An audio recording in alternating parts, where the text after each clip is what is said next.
We'll go ahead and call the regular meeting to order for December 7th, 2024 of the Colfax County Commission. At this time, would you please silence any electronic devices you may have and join us in this Pledge of Allegiance. Commissioner Kern, would you please lead us? I pledge allegiance to the flag of the United States of America, to the republic for which it stands, one nation under God. Commissioner, where would you please? We salute the flag of the state of New Mexico, the leading symbol of perfect friendship among united cultures.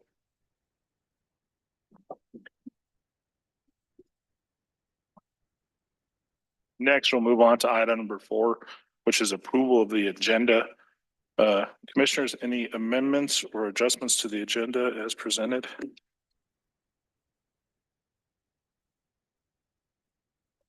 Mr. Chairman, I would like to ask the commission to move the, let's see, what item number is that? The contract for the airport to the, up to be item, So item number 22. yeah, item number 10. What is it now? Where is it on there? I see it's number 22. Oh, that's what, that's on the back. Yeah, item number 22 up to be item number 10.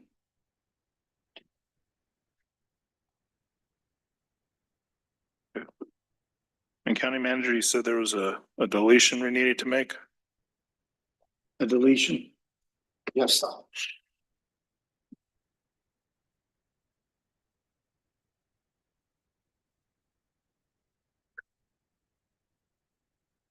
Going to be number 18. Cancel or strike 18? Number 19, I'm sorry. And that's approval of contract for the RFP. Yeah. So we'll strike number 19. Commissioners, any further? Is it struck or postponed? Just, Probably postponed. okay, thank you. Yeah.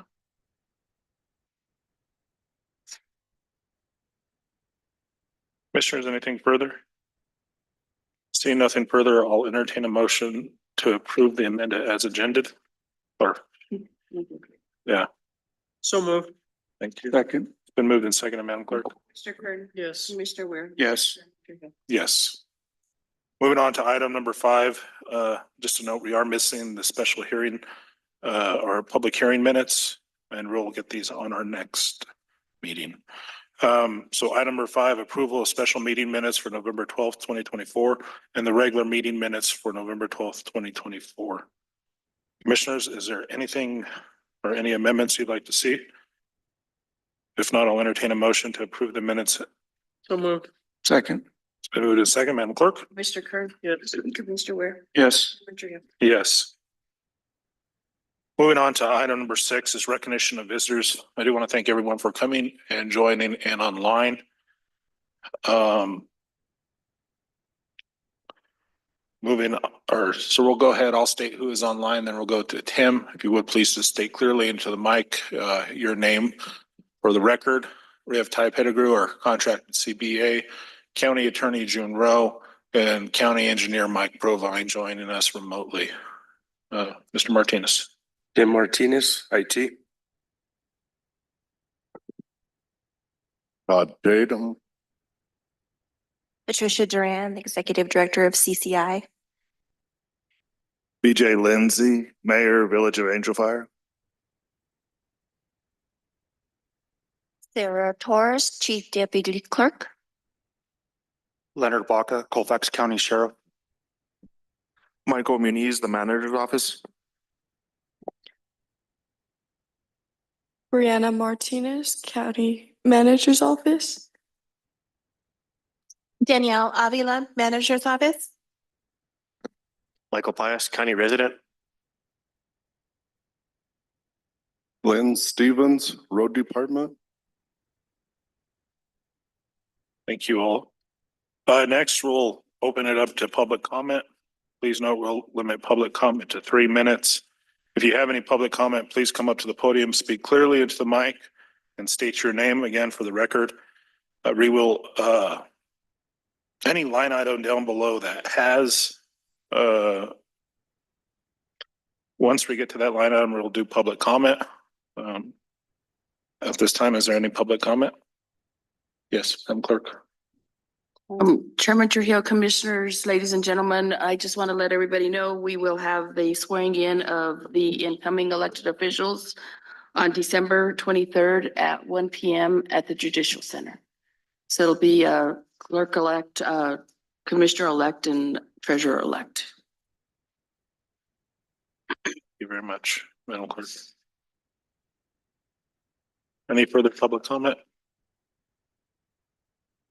Seeing no further public comment, we'll go ahead and move on to item number 8, discussion, action, approval of expenditures. Commissioners, after your review, is there any questions, concerns, or comments? Just seeing none, I'll entertain a motion to approve the expenditures as stated. So moved. Second. We have a motion and a second, Madam Clerk. Commissioner Kern, Yes. Commissioner Ware, Yes. Chairman Trujillo. Yes.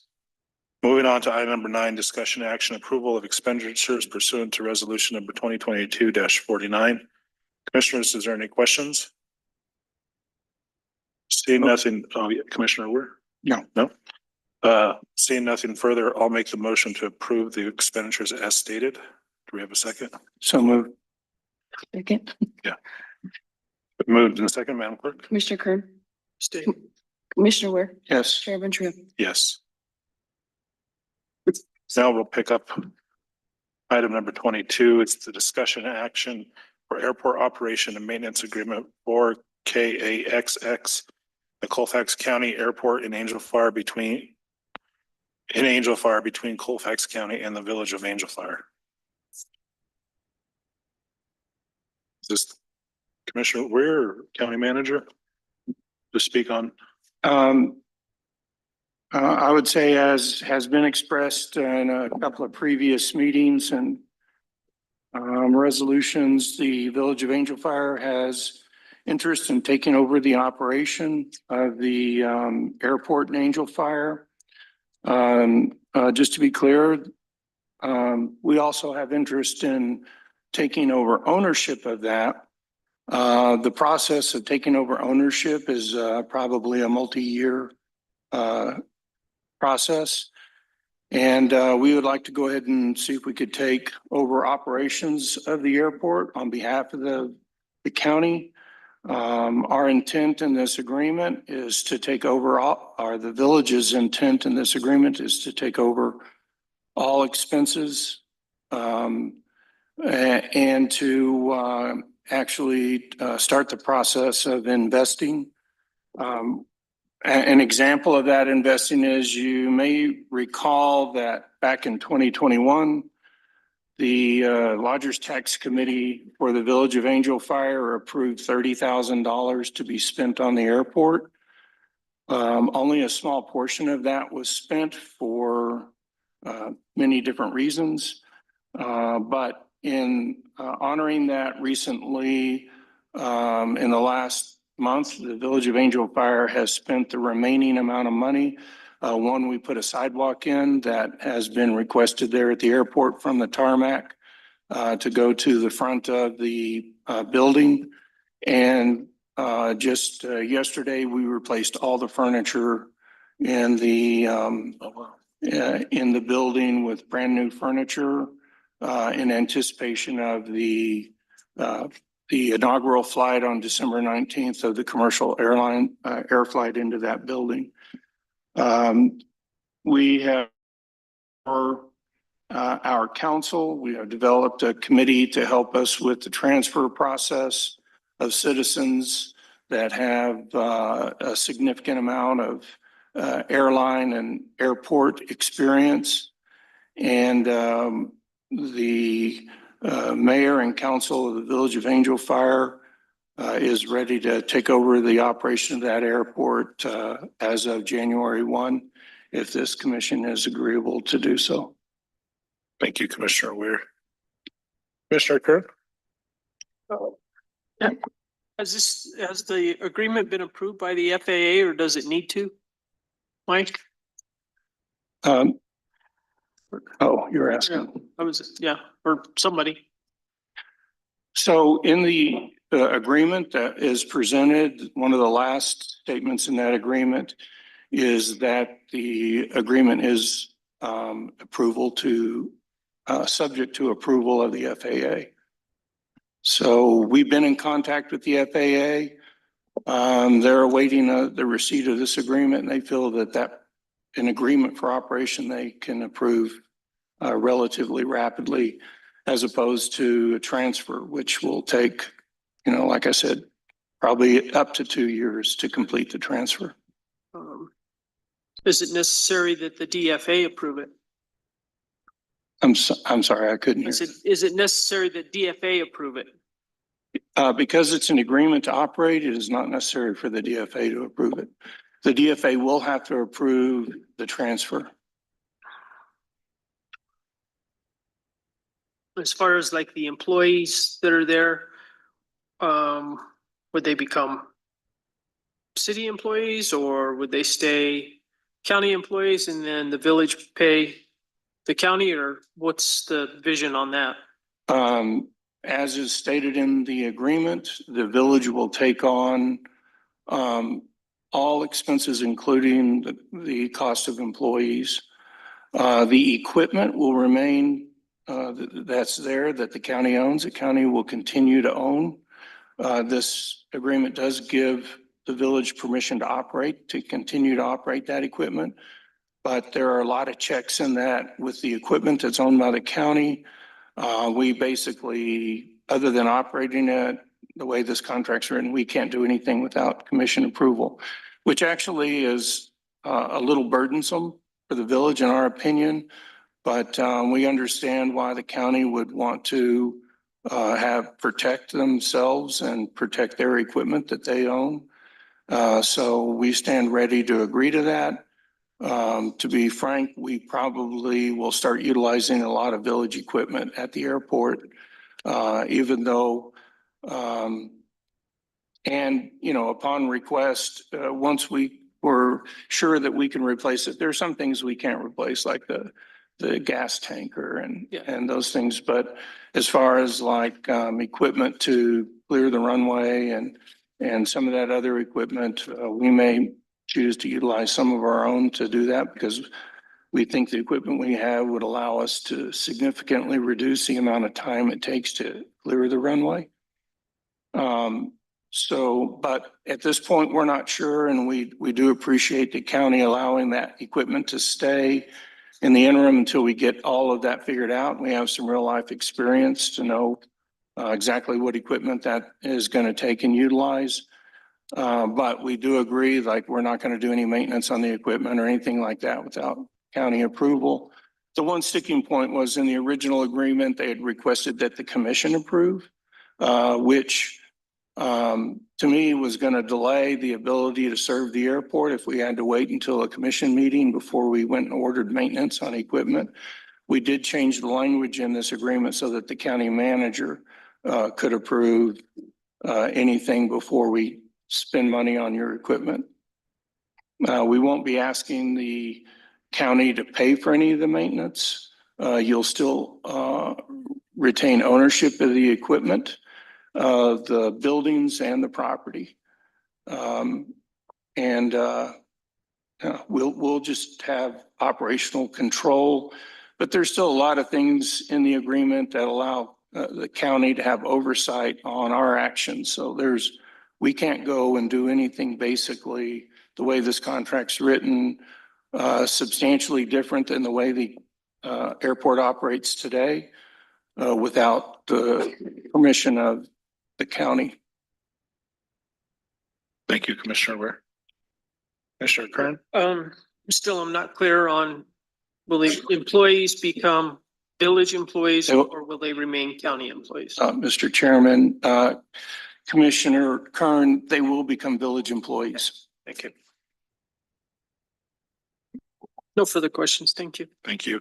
No, this is something I support, and I could see the the benefit to the county from both a financial standpoint and logistical standpoint. I know we've asked for congressional directed spending for equipment to help clear the runway, however, due to the deadlocks in Congress. And who knows if we would get funded with that. So it's nice to know that Angel Fire is close and the equipment is there. I think that will also help protect the county from a liability standpoint and better serve those people who use the airport. Is there any further public comment or anything at this time? Yes, I do. Just, Will you please come up to the mic? a relevant question. Thinking, what about like, say, the invoices for fuel, utilities and stuff like that? The village will be taking over all of those purchases Okay, with this agreement. okay, all right. So we'll pick up all the utilities, we'll pick up, we will have to start ordering. Now, we will ask the county to help our administrative staff. Since you have knowledge, we'll try to work with you to transfer that process. I know January 1st is coming quick, but hopefully the next few weeks, we can start getting staff together to understand the process, the vendors and so on. The one thing that will be a challenge is, according to our legal counsel, is anything that we purchase is going to have to go through procurement again, even though y'all have gone through procurement. Mhm. So some of these things will have to go out for procurement again, which we'll have to try and work together in the transfer process to make sure. I mean, for fuel, we'll have to go out for procurement for fuel.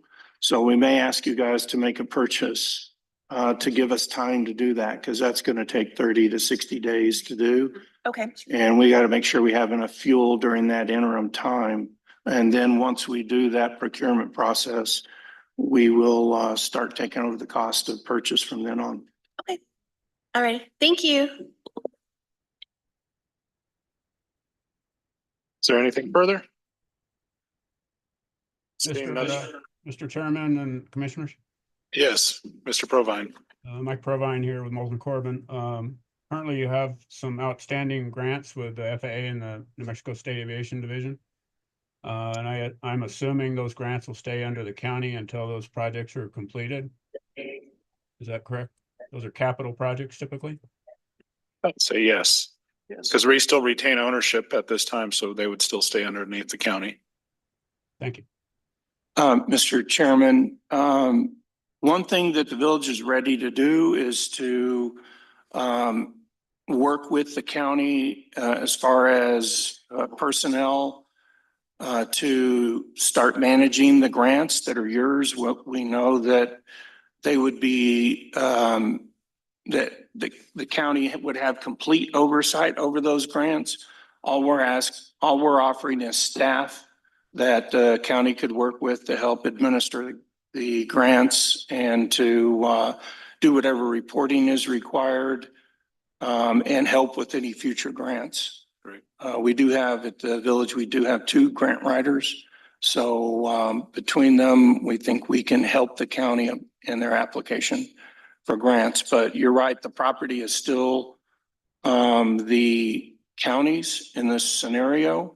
So any grants related to property improvements, at least our legal counsel has advised us, is still going to have to come from the county. Grants for operational help, the village can apply for directly is what we're instructed. But anything related to county property, the grant applications, and technically the grants will be issued to the county. Thank you, Commissioner Ware. Seeing nothing further, I'll make the motion to approve.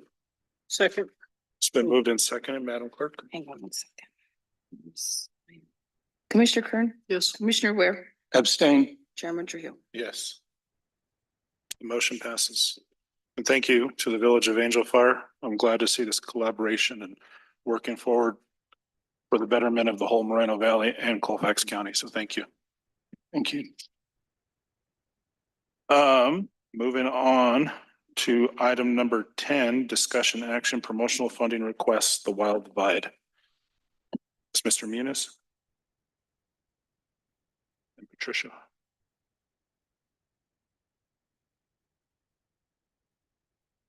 Morning, Commissioners. I asked Patricia to kind of give a better understanding on this item. Good morning, Commissioners. Thank you for having me on the agenda today. Just wanted to go over our ask for lodger tax. When we started phase 2 back in July, our phase 2 was focused on getting the Wild Divide website up. So we asked specifically for the Wix yearly fee to get the domain hosted. And then we asked for 3 months of salary for our marketing assistant to do that, Soraya Martinez. And so now we are in phase 3, and we had sat down and we calculated together what our entire job duties would be for the Wild Divide to manage this entire tourism brand for the county. And so we figured it would be about 10,000 for social media management. That would include us posting daily on social media accounts, Facebook, Instagram, TikTok, Threads, as well as Twitter, or otherwise known as X. And we post that very strategically. Right now, we are in brand recognition mode. So we are pounding it into the heads of the public to let them know, hey, we are here, we are building something. And on top of that, we also attend events, and we would go to events, take photos specifically for the county for anyone to use free of copyright. And so we are always making a presence at any events that we have within the county, any tourist related destinations or activities, whether it's food, whether it's a new business opening that would cater directly to tourists wanting to come and spend money here and get some GRT. And then on top of that, we also have our website management. So this is the basic hub of where anyone who is searching for Colfax County, if they want to visit Angel Fire, they want to visit Raton, they want to visit Springer, they want to know what there is to do here as far as outdoor recreation, arts and arts and history. It is all there as the main hub. On top of that, we also act as the journalists and the public relations and media relations specialists. So we write articles, we post those online, we share those directly with anyone that we are marketing to. So if we have an event, like I say, coming up, if we recently we just posted. So we've been posting at least twice a week. We have been working with the Angel Fire Advanced Air on their inaugural flight, opening up from, Albuquerque to flights from Albuquerque to Angel Fire, $80 just to get here. And that's kind of a great big deal. So we have been working directly with the marketing team with Cy to get all that together. We also have been working directly with the Gravel Adventure Guide people. And so we are the point of contact, making recommendations, connecting stakeholders with any of the specific lodgers tax asks. So the next part of our funding that we also, and part of that is the media and brand management. And so that would definitely include anytime we come and make a monthly presence here at Lodgers Tax. And if they have an advertising buy, we analyze trends for them, any marketing objectives that the Lodgers Tax or the county may have. So if the Lodgers Tax decides to make a buy and recommendation to the commission, then all we would do is just manage the design and the execution of getting those ads out. Of course, the county would handle the funds, but basically we would take all of that responsibility off of the Lodgers Tax Board and obviously work with them directly. But we want to make sure that we are in line with the county's marketing objectives for the entire region for specific places. And so we manage that, make sure that the brand is cohesive, that it matches, that it's continually the same thing, that it's professional and eye-catching. And so that is what we are asking for. So we, if you see in our statement of work, we put it in the funding application. It just said specifically statement of work. So we calculated that to about 30,000 a year. And after the $7,855, we just subtracted that because we had already gotten paid for that. And so we are just asking for phase 3 for us to continue an annual contract with the county. And we do lots of great things. We have a very similar subcontract with the city, with the Lodgers Tax. And we have been great partners. We are essentially the liaison for the New Mexico Hospitality as well as New Mexico True Co-op grant. So we want to make those connections across the state. We'll be the active presence for the county in terms of marketing and tourism here. And I think that's all that I have to say. If you have any questions, please let me know. Thank you. Commissioners? Commissioner Kern? It says, in fact, it's on the application in that packet that lodgers tax cannot pay for website development or maintenance. And there's $15,000 here budgeted for website maintenance. And so, We had made an exception for our own website was my recollection. I can speak to that. So technically, because you guys have paid for this, you own it. It's not, we're just not a random company, just a random restaurant saying, we want to build a website with Lodgers Tax Fund. This is specifically county owned. Does that make sense? Jeff?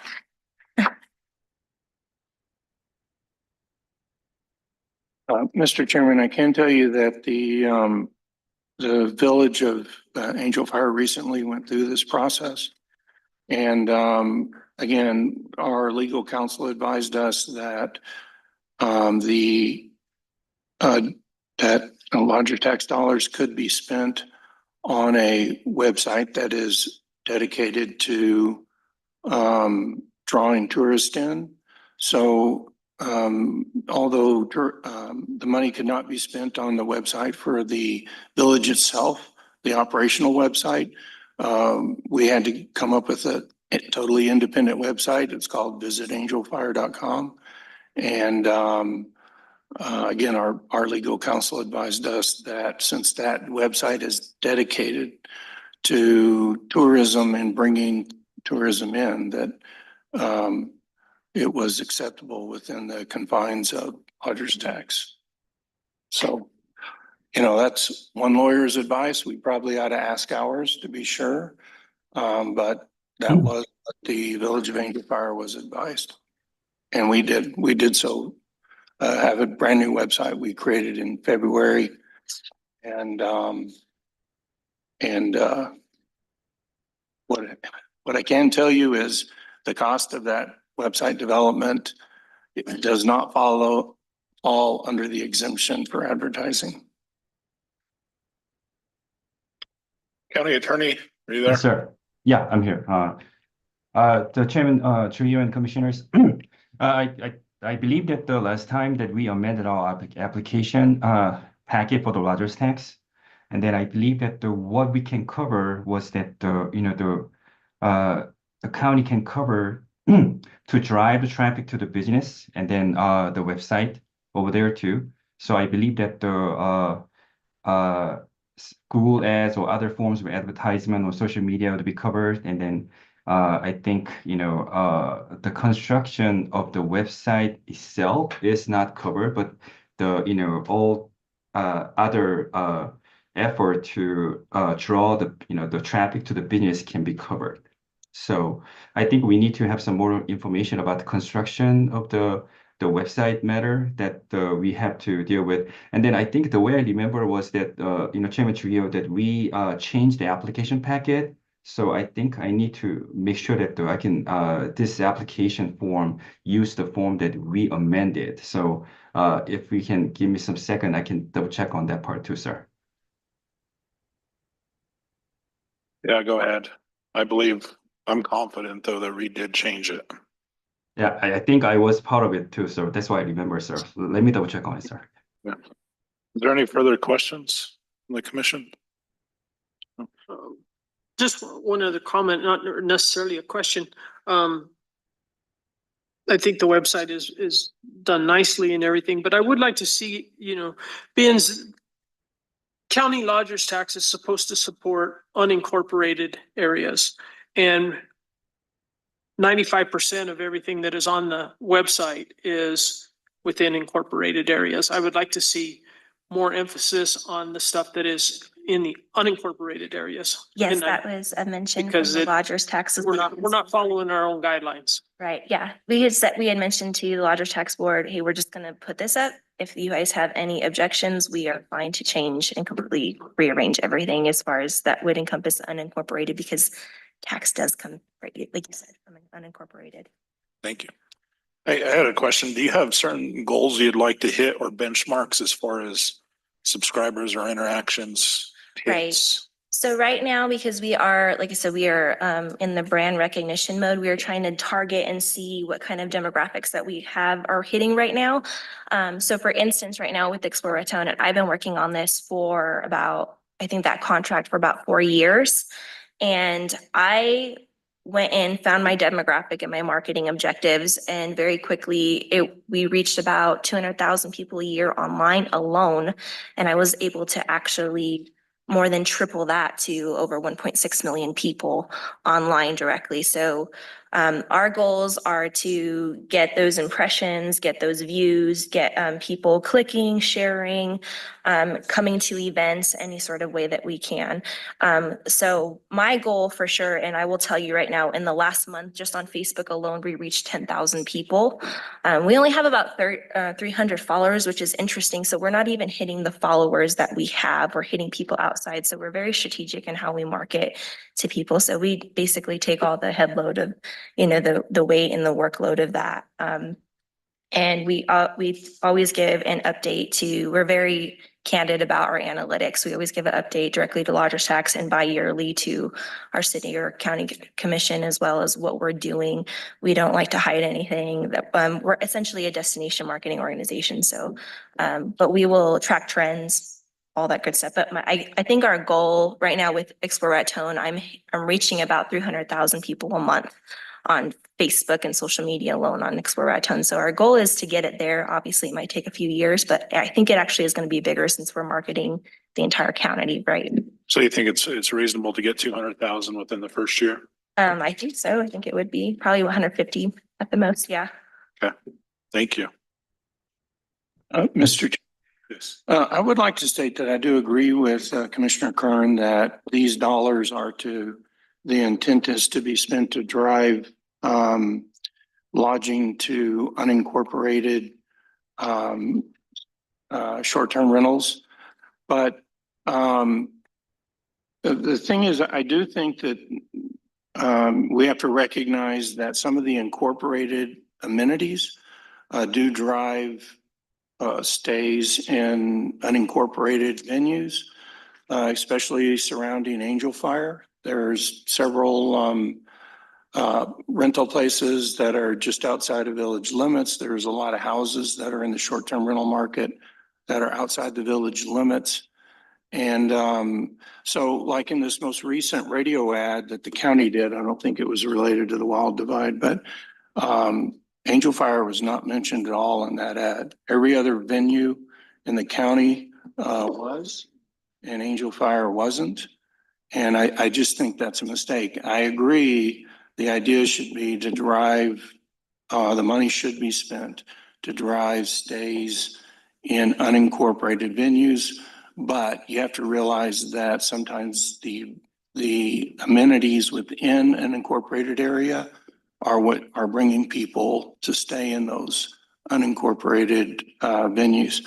So I think, mentioning Vermejo and mentioning the Boy Scout Ranch and all these places that are wonderful places and should be mentioned and deserve the majority of the attention in these ads, to neglect to even mention the largest driver of tourism in Colfax County in an ad, I think is a mistake.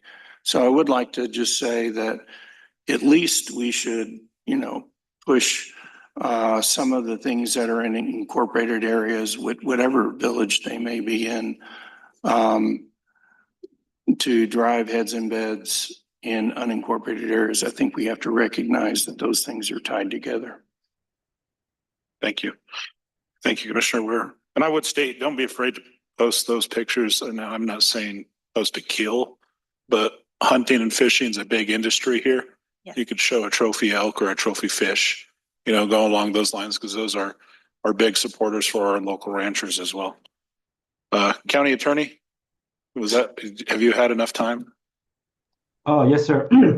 The way I can see this, sir, I think there was a change of the application form back in April 9 or on regular meeting. And then before that, I think the Chairman Trio communicate with county manager's office, then largest tax clerk. And then we included the portion that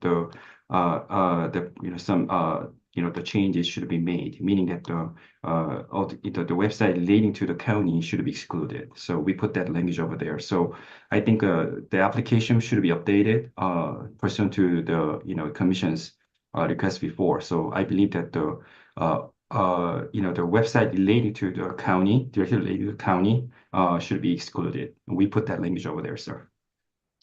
So we are okay to move forward. Is that what you're saying? Yes, or sir. no? Yes, sir. Okay. Thank you. Commissioners, is there anything further?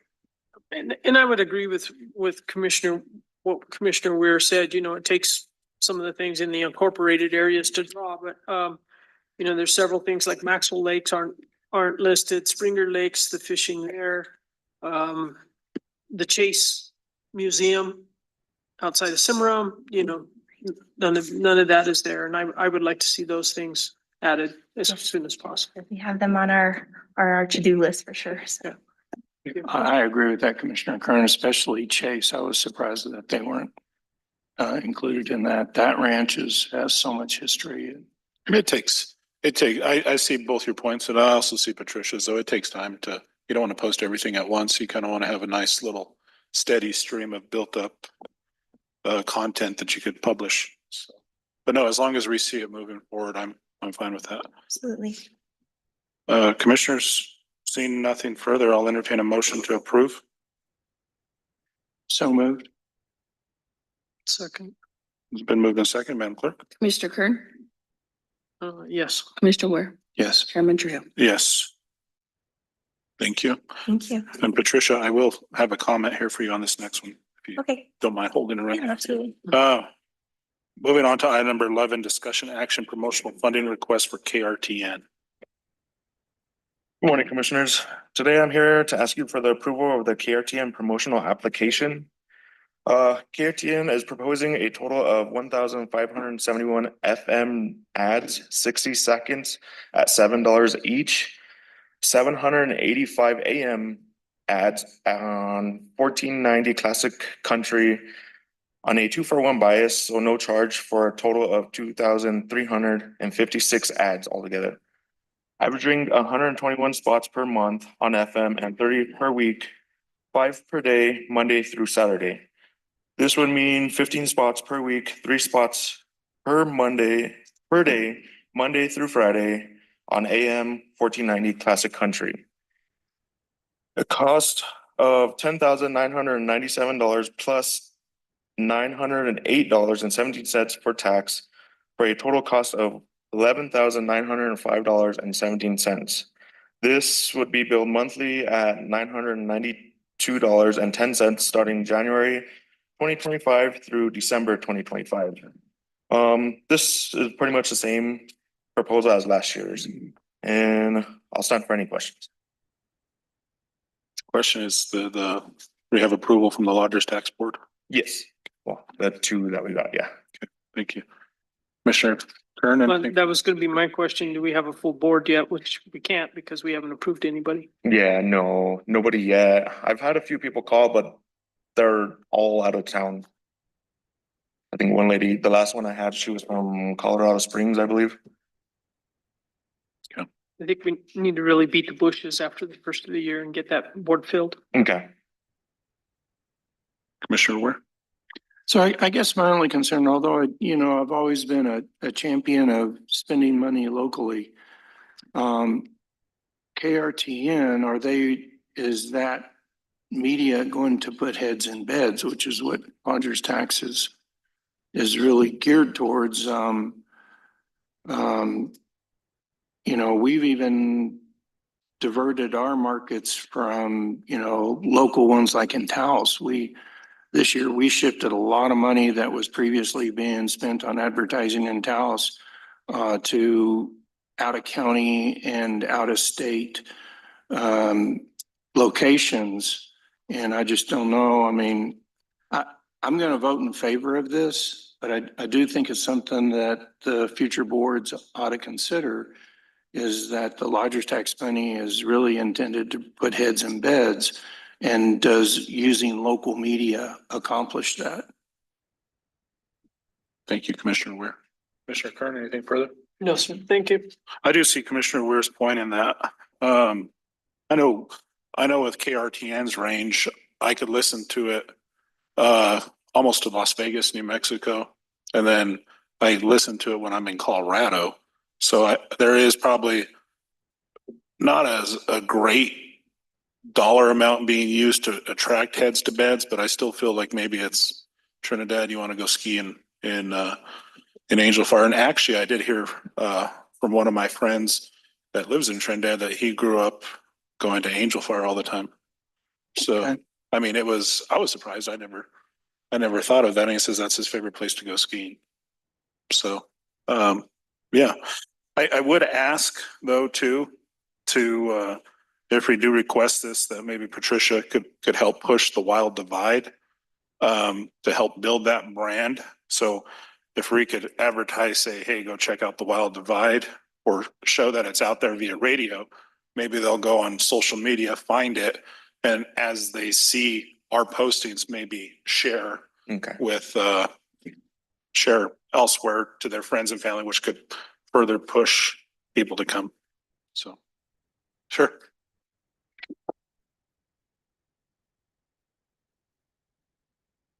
Something that we typically do, just another is, as you said, we work with radio stations, any lodger's tax buys. So what we like to do is we like to get specific reports, specifically from Billy at the city, asking, what has been our return on investment?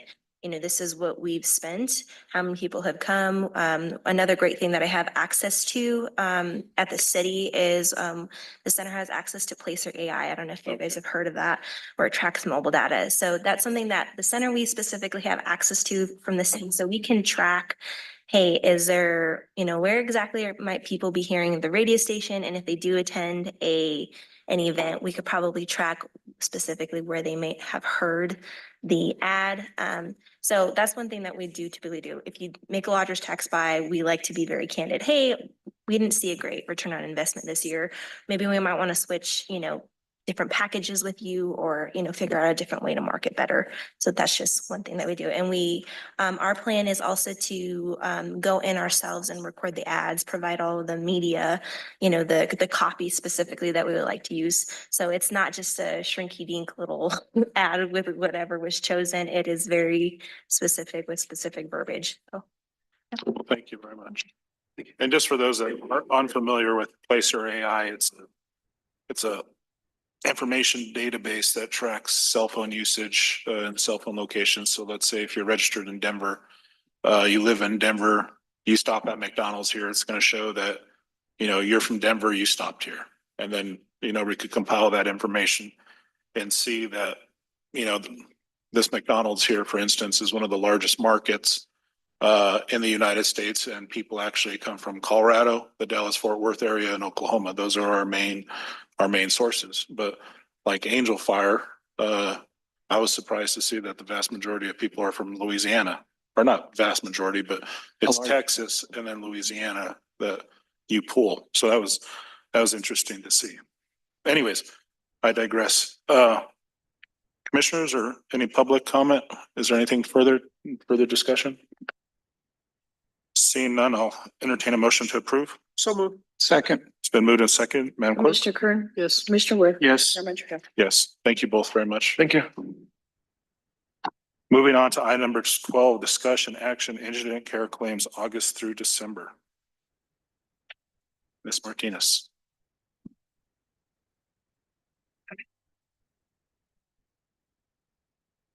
Good morning, Commissioners. Today I'm asking for your approval for the indigent claims I have received from August through December for the VMDC, totaling $19,823.75. I will stand for any questions. Commissioners, Commissioner Kern. Commissioner Ware. Yeah, just out of curiosity, this York Canyon Dent, which I assume is dentistry. Yeah. So, do we have, Warden Slade, do we have an obligation to provide people dental care? Because there's several different bills, Hill. Is that Yes. from each? Yeah, if you could.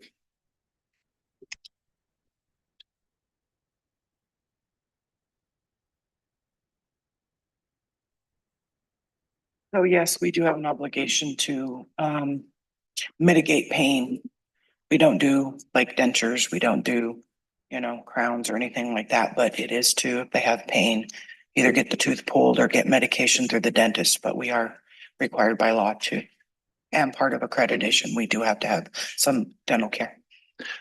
Mr. Chairman. So the reason is, I'm sure they've been on here before. I don't remember ever seeing this many of them at one time. Is this a single, well, I should say on Same here. date. I'm sorry. It's the same date, Oh, it's the same day. So different case. did we bring a dentist in to? No, so I don't know quite what you're looking at, but some of this is from. the Or is past, these and just it wasn't different all in bills one for day. one? Yes. Yeah, so they send us the bill and then we send it in but it wasn't all one day, no. Okay. Maybe that's just the day it was submitted, and they do have different case numbers. I had a question. What's the city of Raton? Ambulance. I'm sorry. Ambulance. Oh, come on now. And Taos Orthopedic? So we had one of the detainees fell and we had to get her shoulder looked at. Okay, thank you.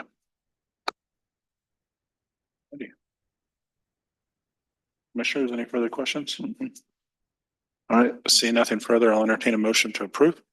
So moved. Second. It's been moved and seconded, Madam Clerk? Commissioner Kerr, Yes. Commissioner Ware, Yes. Chairman Trio. Yes, motion passes. Thank you both.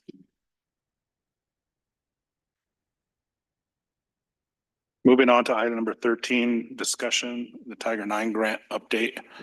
County Manager and Ty, do you guys have an update for the commission on your prior meetings? Good morning, commissioners. We had a meeting with the Southwest Stabilization Committee on December the 3rd. We got final word that all the everything's functioning and the project is complete. We are awaiting the final design and as-built drawings from the state of New Mexico. NMDOT, we're waiting on the last invoice, and I've been in communication with Chris Garner, our auditor, since this is federal money. I have a meeting with Chris this week to go over everything before we can report the final number of what we think we owe.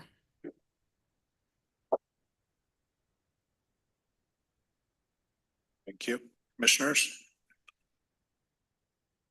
Commissioner Weir? Commissioner Kern? No. So I guess, Ty, are we up to date on all of our reports and everything else being submitted with the exception of that outstanding invoice? Yes, sir. There's 2 outstanding invoices, and I have 1 quarterly that needs to be done, but we met Monty and June and we all met with him during the meeting that until we get a final number, they really don't want us guessing at it. They do want the true number, so they do know it's late. And we're waiting the final number so we can get it updated. Mr. Chairman. Yes. Mr. Chairman, Ty, I know they don't want you guessing at it, but if you had to guess at it, what is that number? And I still think it's the 450 number. okay. And that is the county owing 450,000. Yes, sir. When is the final date for all this? The March 1st is the when the grant ends. I'm shooting for January to have this all tied down. Chris and them are in the middle of finalizing audit season. And I did have a meeting with him, but then we had some family medical issues and I wasn't able to make that meeting with Chris. And so now it's just trying to get with Chris because it is federal, because they are federal funds and it goes through the audit.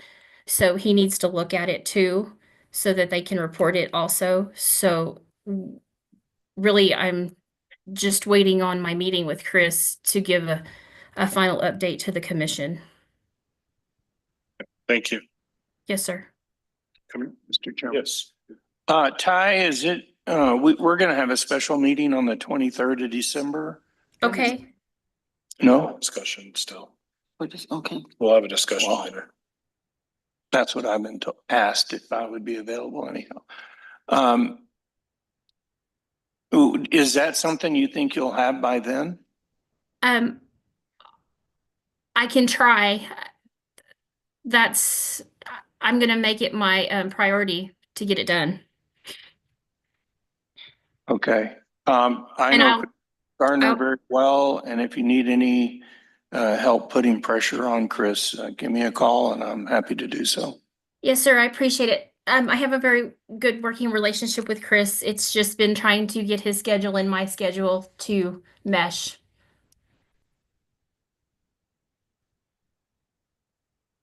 Is there anything further from the commission? Thank you, Ty. Yes, sir.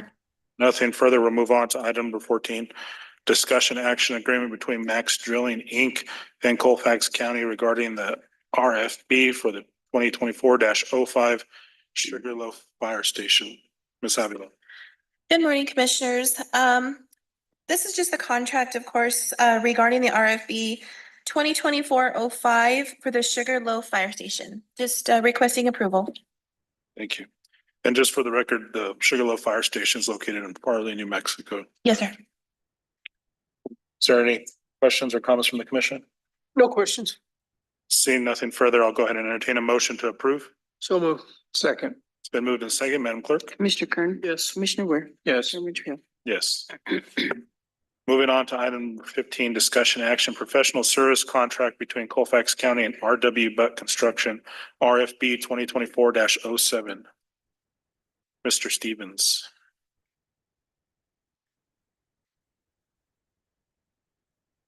Yes, of course, this is a contract between Colfax County and RW Butt for the gravel project on County Road C3 and C4. I would just kind of like to give the commission an update.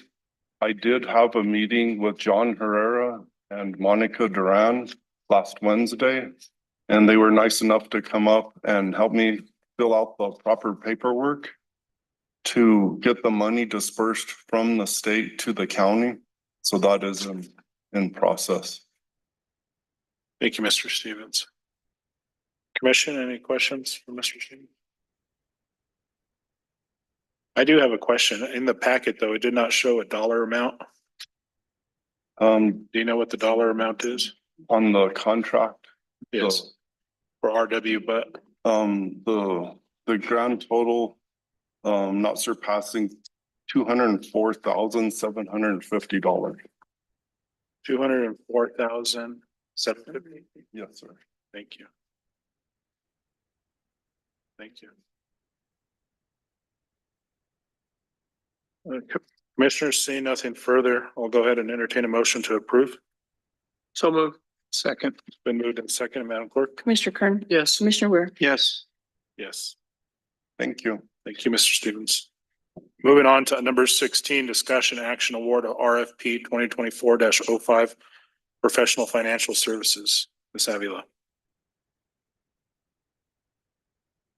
Hi, commissioners. We did receive 3 qualified proposals by the deadline on December 12th. The 3 are Hadamio Accounting Group, LLC, Ty Pettigrew CPA, and Clifton Larson Allen LLP. The evaluation committee, we met, reviewed. I was not a part of the evaluation committee. But after careful and extensive review, we were actually able to agree upon two different options, so it's up to you what option you all want to go with. The first option would actually be to award to the Jaramillo Accounting Group LLC. And second option would be to award to Ty Pettigrew CPA. Commissioner Kern. I always have to go first. I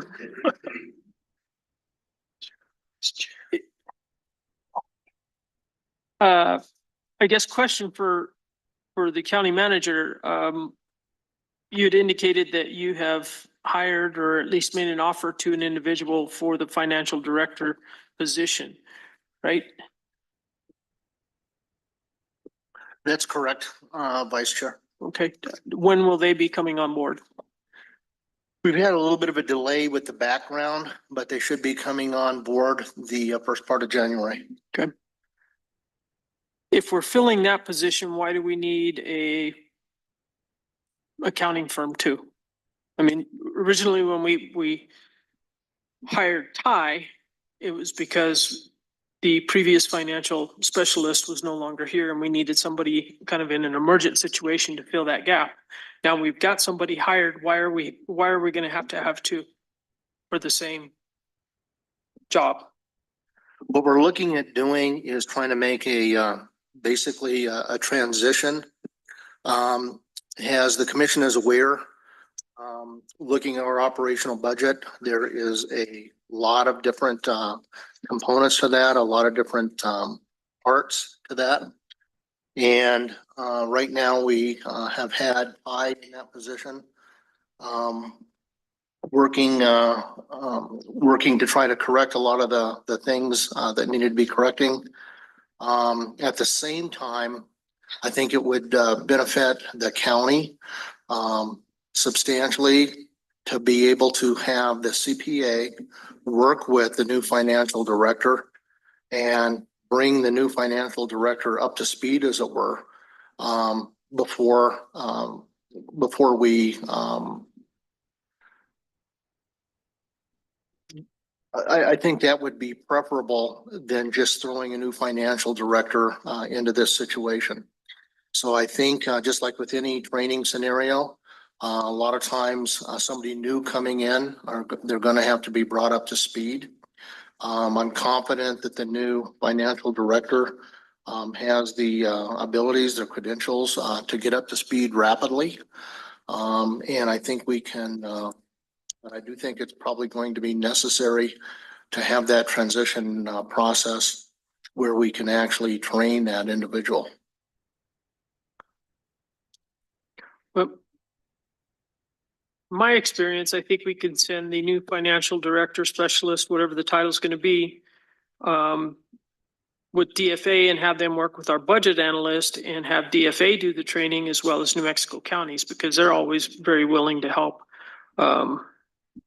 I just don't see the need, especially in our budget crunch. I don't see the need to double up.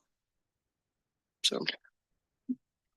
Well, to answer that, like I said, I do think it would be very beneficial. There's a lot involved in this. This is a pretty complex issue, and there's a lot of different components, as you're aware, to the operational budget. I think probably having somebody be able to assist the new financial director in this process, in this transition period, would be beneficial. And after we reach the point where the financial director is up to speed, there would be no reason we couldn't terminate the contract with the CPA firm. Thank you, County Manager. Commissioner Ware. Yes, Mr. Chairman. Mr. Manager, how long in the current contract for Ty, how long is that have left in it? Well, right now, the most concerning thing, Commissioner Weir, isn't so much the time of the contract, but we are probably nearing our financial limits with Ty at this point. Ty, do you know how much money we have left before we're out of funds? Yes, sir. We've got about a week left. And then I will be to the dollar amount of my contract. So with a week left, we can see that I think it's essential that we continue this process. I don't think a week left. We've been going through it at a pretty substantial rate. But we do need, I believe, and like I said, we can terminate a contract with a CPA after the financial director has been trained and has an understanding of where the budget is. We've invested a lot of time, effort, and energy into correcting a lot of things that needed to be corrected. This was a monumental task, and I think I would recommend Vice Chair that we not be penny wise and pound foolish. I think we continue that investment until we get the right person in the position and get that right person trained and brought up to date. Mr. Chairman. So I do think that transitioning to the new finance director is going to be key to the success of the county. I don't think ending the current agreement with Ty and not being able to go through a transitional period is a smart thing to do. There are a lot of, as with every government agencies, there are a lot of details that are specific to that agency that someone from DFA is not going to be able to educate our new person on. There's a lot of core knowledge, I think, that Ty has developed, and I know I've been disappointed with Ty on a few occasions. Overall, I'm happy with her, but on timing of things. But I will tell you, whenever I've confronted her with those disappointments, and she's had a chance to discuss with me what her challenges and the information that she was trying to acquire in order to accomplish certain goals, it doesn't make sense to send our new finance director through those same struggles when we have someone that's now gained that knowledge and can transfer that knowledge to our new finance director. So because of that, I do believe that it makes sense to retain Ty until such time that the finance director is comfortable. I will tell you, I have personally stepped in as a finance director into a village that was multiple years behind on audits, had no control of their budget, had nobody that knew what was going on, and had to deal with that. And it took, without someone to transition to, it took a good 2 years to get caught up and to get things going in a proper way.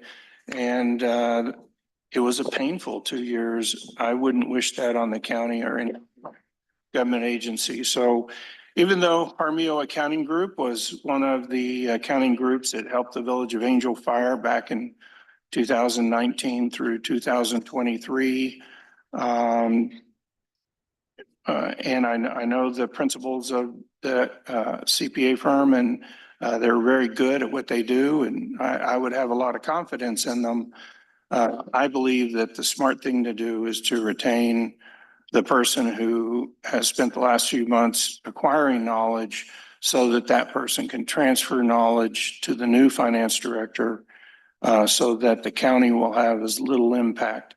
I know we have to watch our budget, but believe me, the cost of having to relearn all this information is much greater than the contract we currently have with Ty Pettigrew. So my recommendation is that we retain Ty until such time that the new finance director has all of the information transferred to the new finance director. Commissioner Ware, Commissioner Kern, anything further? I think if we're gonna hire, agree to hire, a CPA, that I would recommend one with hot meal. And I will state my my comments here. I am extremely disappointed with Ty at this current moment. I asked back in September that the county managers see that the county's fourth quarter reporting yearly budget be submitted to DFA. As of today, they are still not submitted, including our fourth quarter reporting. Guaranteed, I know county manager tells me not, but if I was the state of New Mexico, I would not let Colfax County not require a fiscal agent. There's deadlines, statutorial deadlines in place that need to be met that are not being met. I'm getting calls from elected officials that money is being held up because these reports are not done. The clerk, for instance, needs to get some bills paid by end of year. Account will go negative. CPO can't write checks out of that line item. The county manager has told me repeatedly that he cannot get responses from Ty. So I have no confidence on where we're at financially. I guess all we know is the Tiger grant stuff, and I know she's been working on that. I know that takes time, but on our day-to-day stuff, we need that to still operate well. I am in favor of bringing on an accountant to help with the transition to the financial director. Yes, to help with that. I think it is needed. I do think at the same time, we do need to utilize New Mexico counties and DFA for certain trainings, meeting with our financial analyst, et cetera. But those are my comments. If there's anything further. Mr. Chairman, yeah, I can't say that I haven't been concerned with the speed of the response of some of the items. I will tell you this. And this comes from my personal experience. First of all, my understanding is we did file those reports on time. It's just that there were corrections that DFA submitted back to us, and those corrections haven't been made yet. And let me tell you, my knowledge and experience in finance for government agencies, which I think is relatively extensive, it's just the way that things are done. You file on time. It's much worse to file late than it is to file on time and it be wrong. But once you file on time and it's wrong, if you file again and you don't have everything exactly right, that's the worst case scenario. So it's much worse to go ahead and file on time and not have everything exactly right than it is to be late on your amended filing. And I can tell you that's the case because I've personally been through those situations. And not only that, I've gotten a lot of feedback from people from DFA as well as CPA firms. Like I said, I basically at the village, previously, we had the same two CPA firms that you're considering here. I mean, Chris Gardner was our CPA firm for my first 3 years, and then his tenure ran out, and then we had to get a new one, and it was Jaramillo Accounting Group. Of course, the CPA firm we have now is totally different than either of those, but both of those CPA firms as our auditors worked with the Village of Angel Fire through these same types of challenges. And I can tell you that, we should be putting pressure on Ty to get things finalized, but there's a lot of work and it's going to be much worse if we file an amended filing that it continues to be wrong. So the importance of getting it right this time is maybe the most important thing. So we need to understand that and make sure that, what we don't want Ty to do is be under time pressure to do something and file something that DFA again finds to be incorrect. That would be kind of the straw for DFA. The other issue with DFA is we have a brand new contact at DFA. Our previous contact moved to a different department in the state. And that person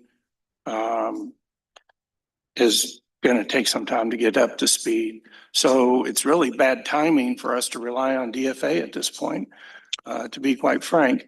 And I can tell you that And I'm showing you this because you probably have a better experience.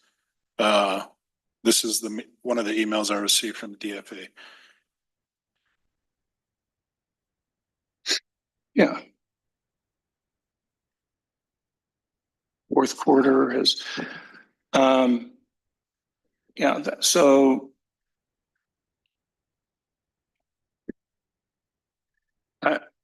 I'll tell you what, the other part of this is that, and I'm sorry, I wasn't privy to, I don't remember being copied on that email, was I? No, I believe that, I'm I don't not sure if remember the county seeing that manager email. passed it on or not. So, I will tell you that if we bring Armio in, as good as they are, and they are good, it's gonna be delayed further unless we pay Ty to transition to them. And then they're gonna have to transition to the new finance director. I mean, it just doesn't make sense. And I think the new finance director is a long-term answer, and that should be our focus. And we have short-term challenges that we all know the source of those challenges. And for us to try and switch at this point, only in a month to switch again, I think you're setting yourself up for failure. And I think it may actually take longer to get things done. That's just my opinion, but to me, even though I know this Armio accounting group and have the greatest level of competence in both of the principals there, I just don't think transitioning twice makes sense. And I also do understand, like I said, I've called Ty and expressed my concerns about things being done late. And when she's explained to me some of the things that she's trying to derive and understand, because she came in totally green to a bad situation. My perspective is that she's trying to do things right and get them in right as opposed to get them in wrong. But, I'm not actually in there working with her, so I don't know the whole story, but I do know that's her story and I've understood that. So again, I think the long-term answer is our finance director, and I think our focus should be on how do we get that person up and going as fast as possible. And in my opinion, retaining Ty to do that is the better option. Mr. Chairman, may I comment?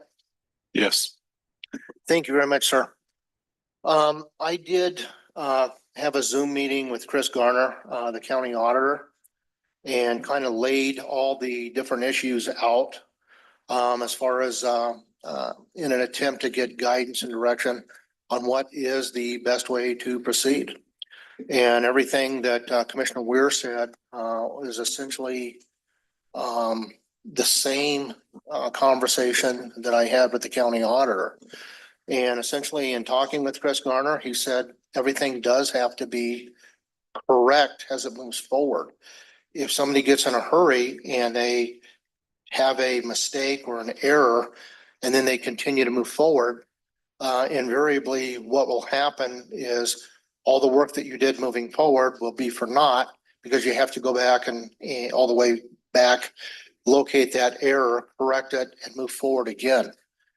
And while this can be extremely frustrating to everybody, I do believe from my discussion with the county auditor and as I've gotten more involved in this process, that moving forward accurately, even though we may be slow on deadlines and things like that.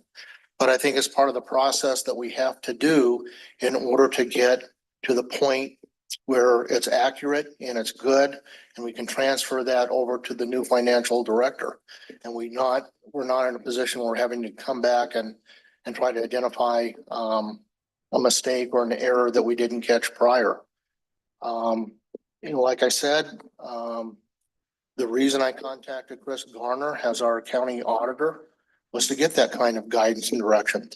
And I also did a report to the commission, kind of stating the same thing, and sent it to the commission with the findings and talking about the discussion I had. And that's all I have to say. Thank you.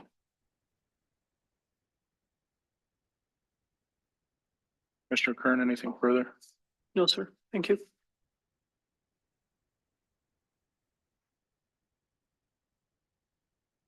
All right,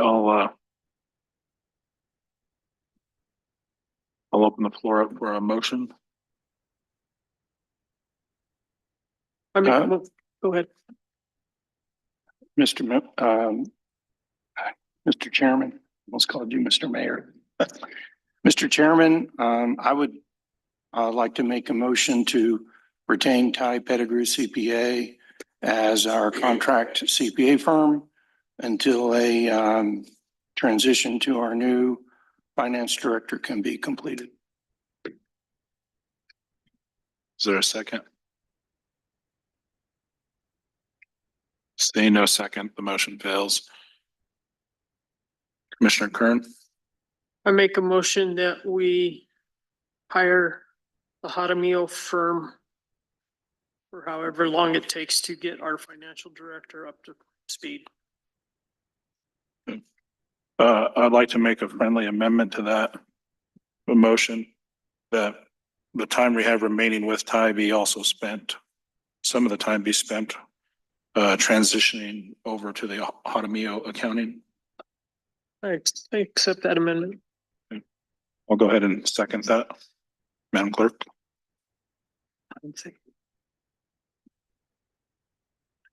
Sorry, I'm writing.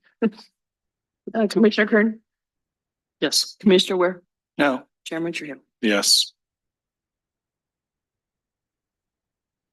Moving on to item number 17, discussion action award contract for professional financial services. Commissioners, this will be the contract for the Hadamio Accounting Group. Commissioners, is there any questions or comments? I did have, when I was reviewing the contract, I reached out to the county attorney, June. There were some issues missing as far as just basic insurance requirements. It only referenced workers' comp. He updated the contract and sent it to you via email. Is there any questions from that, commissioners? Commissioner Kern? No questions, sir. Commissioner Ware? No. Seeing none, I'll entertain a motion to approve. So move. I'll second. Madam Clerk? Commissioner Kern. Yes. Commissioner Ware. No. Trujillo. Yes. Moving on to item number 18, discussion action award RFB 2024-08 Colfax County Event Center improvements. Mr. Provine. Good morning, Mr. Chairman and Commissioners. County opened bids for the construction project for the Colfax County Event Center improvements on December 10th. 2 bids were received, one from Archuleta Construction and one from Franken Construction. We broke the bid into a base bid, which included the addition of the restrooms, a new water service line, and installation of a new electrical service to the event center, and a new LED fixtures within the building itself. And the first bid alternate was a removal and replacement of the existing board installation in the event center. And bid alternate number 2 was the installation of a water-based fire suppression sprinkler system and a fire alarm system. And then bid alternate number 3 was to do some site grading and try to get some better drainage out on the north side of the building for the parking area. We broke those alternates out to try to match the project within the grant offered by the state.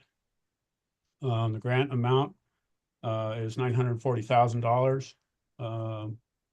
And in the grant budget as applied, there was a county match of roughly 14%.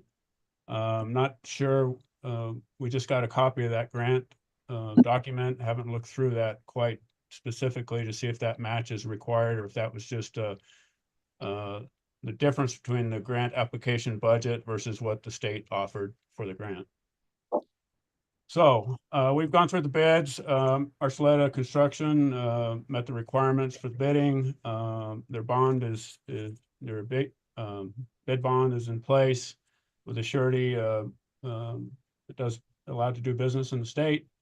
They signed their bid. Everything seemed complete, and their bid submitted was appropriate. Really, it comes down to budget on what's awarded. If you take the base bid from Archuleta, it is roughly it's $830,000, roughly $837,889.05 with tax. And then the engineering costs or the design costs are $172,948.60 on top of that. And that would leave a project of just over a little over $1 million of $1,003,737. If you add the bid alternate number one, another $101,600 roughly, that would bring its total project cost to $1,105,337.33. The base bid plus bid alternate one plus the design costs doesn't quite fit within the grant application budget. Short about $9,300. But the base bid with the design costs does fit within that grant application budget at $1 million, $3,737. So the county's portion of the project would be the difference between the $940,000 and the $1,003,000. It's not clear. Looking through the grant here a few minutes ago, I didn't find where a grant match is stipulated. Although it was included in the budget, in the grant application budget. The base bid project, I think, gets the new restrooms, gets some improvements to the inside, gets the new electrical service, gets the septic leach field repaired. And I think those are the primary the priorities with the county. Bid alternate number one actually would improve the interior and probably improve your propane bill on the building by replacing that insulation in there and getting a nicer finish, if you will, on the inside of the building.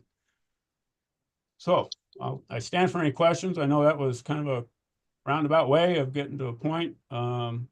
We recommend that if an award is made, that it go to Archuleta Construction. The second bidder the base bid did not fit in the budget.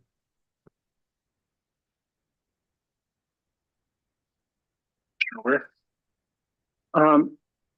What? Commissioner Kern doesn't have to go first. Maybe switch it up today. Yeah. Okay. Since you're leaving, we're gonna give you a chance.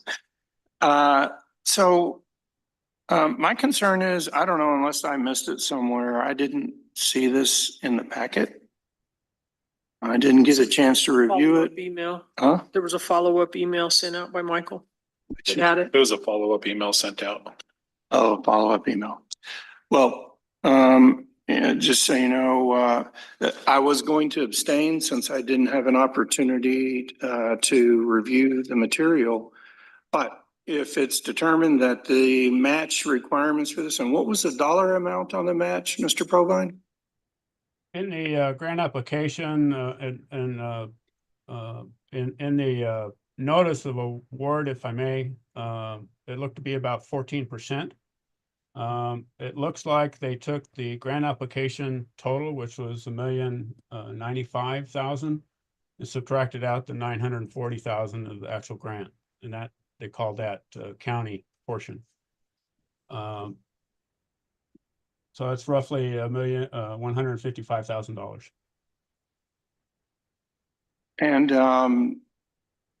can we confirm, Mr. Manager or Ty, that that amount was not in the budget? Ty?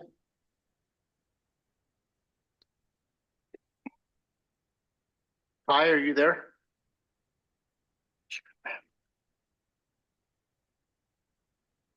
Well, if that amount was not in the budget, my abstention has just changed to a no vote at this point. I just don't think we can commit to spending any money more than what's already in the budget for anything, quite frankly. I think it would be a mistake to do so.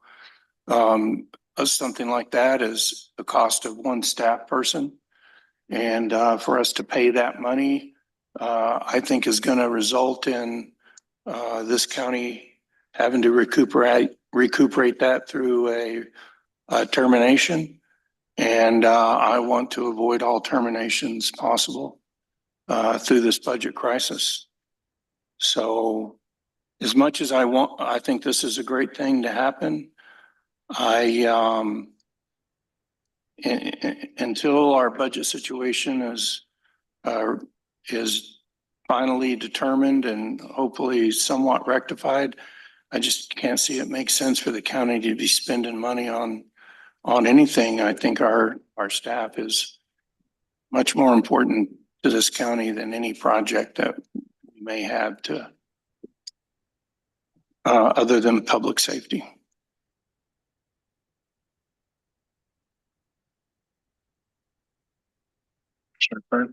Thank you. If I remember correctly, didn't we budget 100,000 out of lodger's tax last year that was never spent? We committed it, but we never spent it on improvements out at the event center. I think it was about $45,000. Was it 45? Okay. Yeah. Michael, do you know how much is left in bricks and mortar at this point in time in the lodger's tax? I can try to find out and get back to you.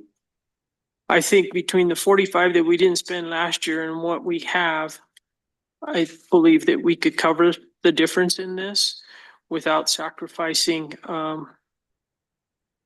general fund. It can all come out of lodger's tax. That was part of the whole point of lodger's tax, was to improve the airport and the event center.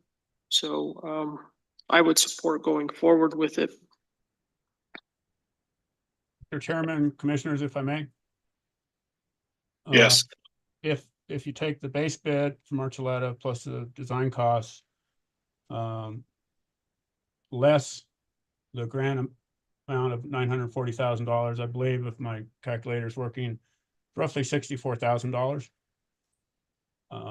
So, and I believe, well, I don't have eyes on the budget and what was pledged, and I do remember Karen and the manager saying there was $45,000 in the fund. I don't know if it was lodger tax or another grant that was still available. So, Mr. Chairman, what I'd like to do, this is not a motion, I'm just discussing with my fellow commissioners. I'd like to vote to postpone. I know that means that I won't be able to vote probably on this. But I do think it's the prudent thing to do, because I agree with Commissioner Kern that if that 64,000 can be covered by lodger's tax, we should move forward. But I'd like confirmation of that, that we can do that. Without that confirmation, you know, I would have to vote no at this point. I think the only issue with postponing is these funds have to be encumbered by end of the year. Oh, is that correct, Mr. Provine? That is my understanding, yes. Although looking at the grant documents quickly, and I apologize, that correspondence was made previously from the state to the county, so I have to say that is the case. Not sure what steps need to be made to encumber the money for to satisfy the grant requirement. I'm not sure what that is, if that's just the award. I believe that's just the award. But I'm not sure of that. Anyway. Let me ask County Attorney June. June, I know I've asked you a question recently on the LATCF funding. Would this meet under the guidelines of the LATCF funding?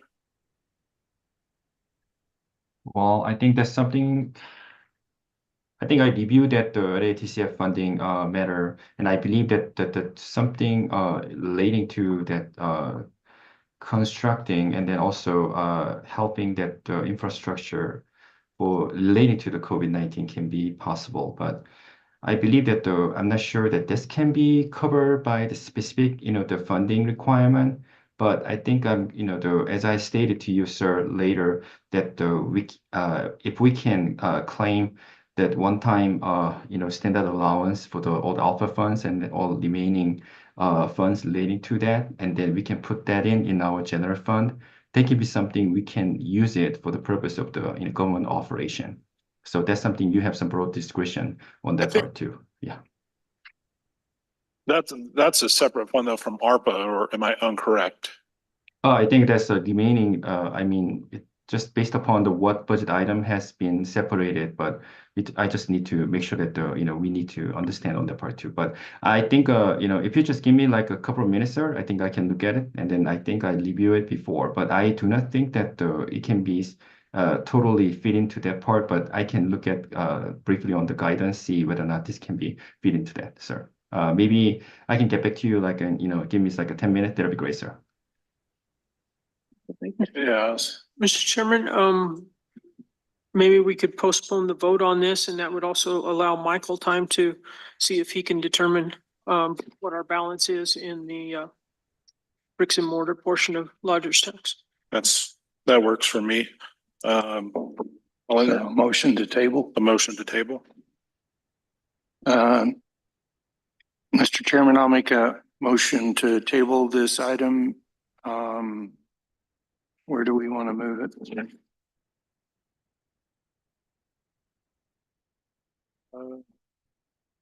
We just put it down to after 21. After 21? Yes. I make a motion to table item 18 until after item 21. Thank you. Do we have a second? Second. Moving a second, Madam Clerk. Commissioner Kern, Commissioner Weir. Yes. Yes. Commissioner Kern, did you need to take a break or anything? I just need to stand up. Okay. How about we recess for 10 minutes? We'll reconvene back here at roughly 9:43.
We'll go ahead and call this meeting back to order.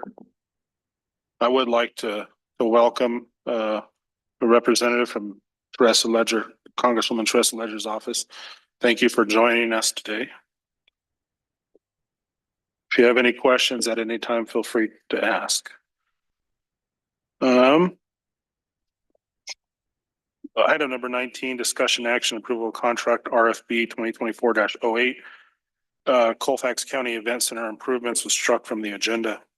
Moving on to item number 20, discussion action approval or disapproval to adopt ordinance number 2024-06, authorizing the operation of recreational off-highway vehicles on all county roads, streets owned and controlled by Colfax County, including exemptions on vehicles. This county manager.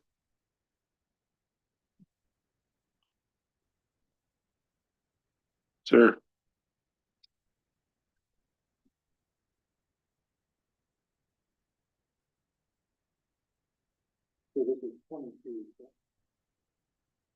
We're on 20. Well, this is mostly authorizing for off-highway vehicles to be used on all county roads, paved and or dirt, requiring that the county adopt the. Leonard, help me out here. What are we adopting the? No, the UTV, but we're uniform code. Uniform traffic code. For off-highway vehicles, the off-highway vehicles will need to meet all state requirements. Is there any public comment or questions at this time? Seeing none, commissioners, is there any further public, or is there any comments or questions at this time? Mr. Chairman, I would just like to say that I am in favor of this. The Village of Angel Fire has adopted the Uniform Traffic Code and has allowed OHVs on our roadways. I think it was in 2019. I'm not sure the exact year. Might have been 18. And it's just hasn't been a big problem. If you ask our police chief, it hasn't been an issue. I know there's a lot of concerns about loud noises and things, but the number of complaints we get, and I don't know that we've had well, at least in the last year, we haven't had a single traffic accident involving a UTV. At least none that's been reported and acted on by the police. And very few complaints about noise or anything. And I will tell you that you know, they're not any louder than the motorcycles. And I know that because we do have a resident that is big in motorcycles and has people over his house all the time that lives right down the street from me. And they're much more louder than we are. And, you know, like we have an ATV, a UTV, I should say. My wife uses it to take her paddle boat down to the lake and things like that. It's, you know, it is, it's just not as big of an issue as people make it out to be. I know there's concerns like right now, and I've received letters from residents about kids out on the roads abusing it, which is against the law currently and will be against the law when this is accepted because age restrictions in the Uniform Traffic Code for operation of a vehicle are there. Requirements for helmets, requirements for mirrors, proper lighting, things of that nature that allow a vehicle to be operational on a road are all there. And if people do not comply with that, they would get cited just like they would get cited now. So this is just going to allow the people who are willing to operate their vehicles legally and make sense to do so without fear of receiving a ticket. And so because of that, I'm in favor of this ordinance. Thank you. I also am in favor of this ordinance. I would like to state, though, if this is passed, this is only in the unincorporated parts of the county. This does not include within city limits of the city of Raton or any other municipality, you'd have to reference to those municipalities for the rules and regulations on off-highway road vehicles. Commissioner Kern, anything further? I'll entertain a motion to approve. So moved. I'll second that. Madam Clerk, we have a motion and a second. Commissioner Ware? Yes. Yes, motion passes. Moving on to item number 21, discussion action approval to bring salary to entry level for Colfax County Manager's Office Administrative Assistant / Lodgers Tax Clerk. County Thank you Manager. very much, Mr. Chairman. Based on feedback from this commission, the last time, at the last meeting, the county manager did work with the county attorney to review lodgers tax law and see what we could do to use funding for Mike's position. Based on the formula, and there is a formula in law, we can use 2%. I worked with Ty on this and actually came up with an amount of $2,537.60, and that would be $1.22 times 2,080 hours that we could pay Mike. So essentially, we can pay, give Mike the $1.22.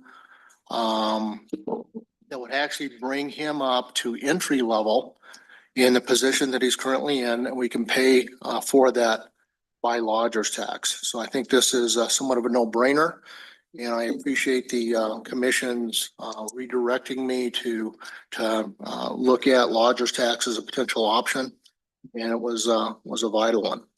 So with that, and once again, this is not a salary increase or a raise, rather. It is Mike moved into the position that he's currently in, working with the commission and doing agendas and working with me at less than the entry level salary that he should have been getting. And once again, we're not asking for any kind of a retroactive increase or anything like that. We're just asking that on the next pay period, we give him that $1.22 an hour to bring him up to the base level for the job that he's doing, and that can be covered by lodger's tax. Thank you, County Manager. Commissioner Kern. I'll decide which way to go. Sounded reluctant. You need to start flipping a coin. I know, flip a coin. Well, yeah, 10% of whatever lodger's tax brings in can be used for administration. And that's automatically taken off the top for the county's discretion.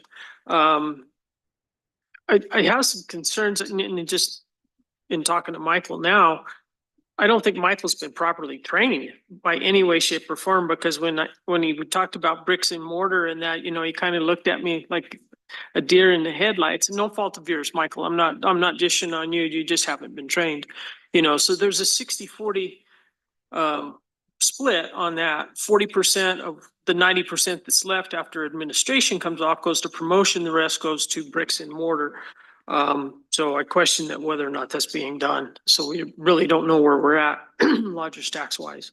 But we should have been taking the 10% off the top all along, and I don't know if that's been done. So that's all I gotta say. Thank you. Commissioner Ware. Yeah, I said it once before. I mean, I think it's good that we're using lodger's tax to pay this, but if the guy's doing the job, he deserves the pay. No, thank you. I'm fine bringing him up to the entry level as long as the funding does come from lodger's tax and not general fund. So with that, I'll entertain a motion to approve. Can I ask one more question? Yeah, of course. Please, thank you.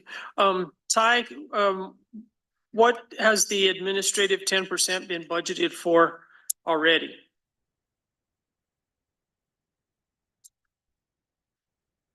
Ty, are you there?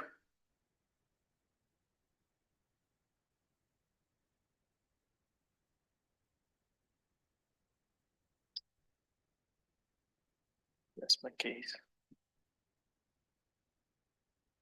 Go ahead. We're obviously not gonna get an answer. Hey, can you come on? We're talking about Mike's entry level. And thank you.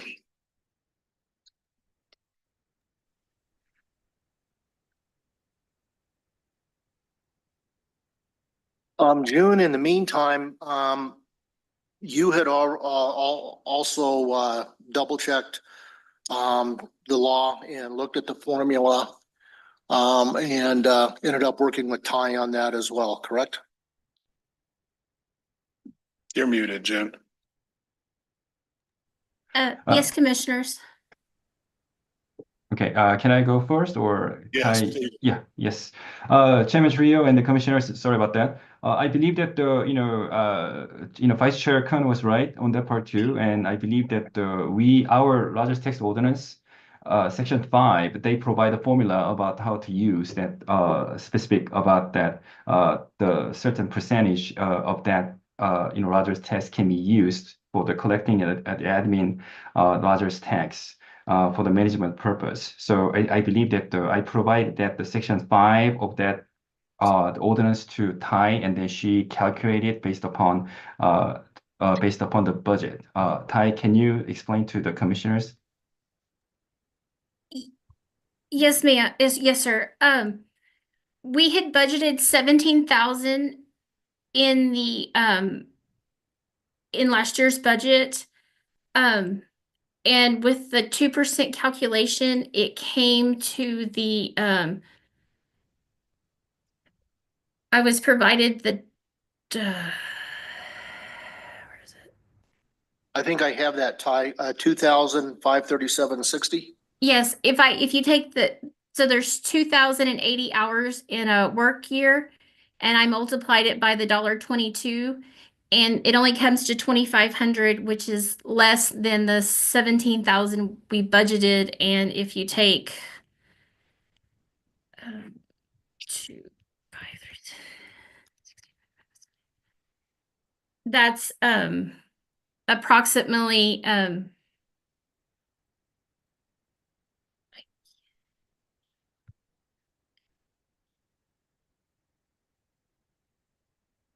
it's like I come up with 1.4% of the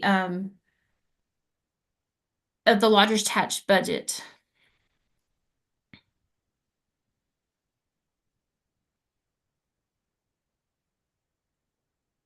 Thank you, Ty. Yes, sir.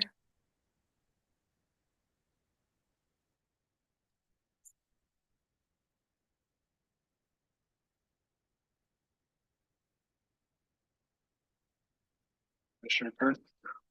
No, just, I guess my question would be what do we project to spend that on? You know, has it been, the revenue's been budgeted, but what did we budget an expenditure of that fund? I believe it was proposed in the beginning that we would pay a quarter of his salary out of there. And in the end, when I look at the approved salary schedule, we went ahead and took everything out of the manager's office because they weren't sure what percentage he would be doing for lodger's tax. So it was assumed we would pay him 100% out of the manager's. So there's been nothing spent out of the lodger's tax budgeted salary. Okay, thank you. Yes, ma'am. No further questions.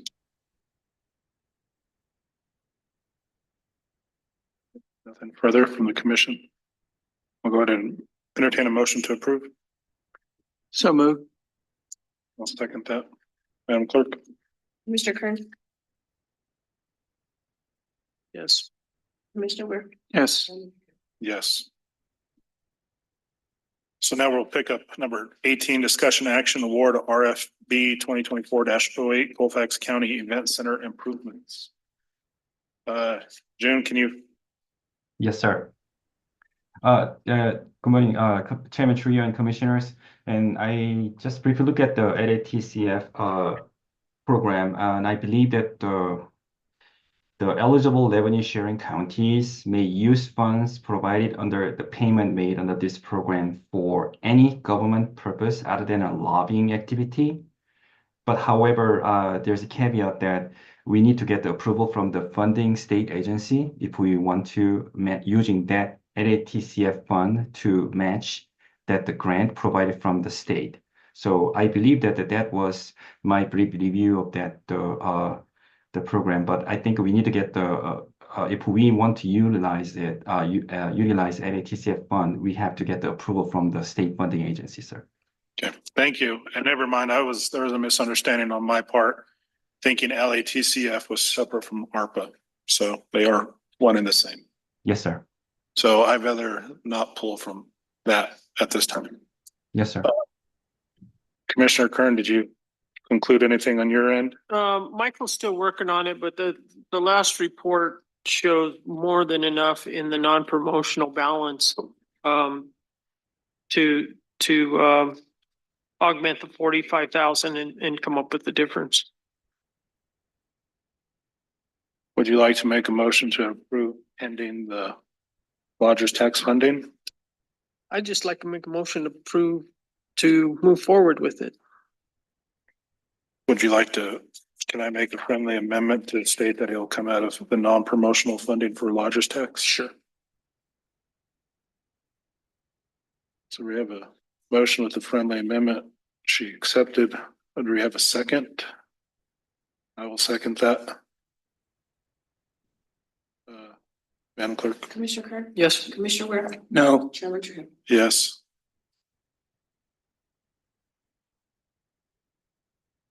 Okay. Moving on to item number 22 has already been approved and moved to prior. Item number 23, discussion action resolution 2024-44, a resolution authorizing the use of the American Rescue Plan ARPA funds to offset revenue lost and pay employees' salaries and expenditures in accordance with the Treasury's guidelines for the next quarter. Commissioners, I'll go ahead and state to this, then I'll let the county manager speak to it as well. When Commissioner Weir, I give him the credit for this. I think this is the best use for ARPA funds that re-encumber them as lost revenue.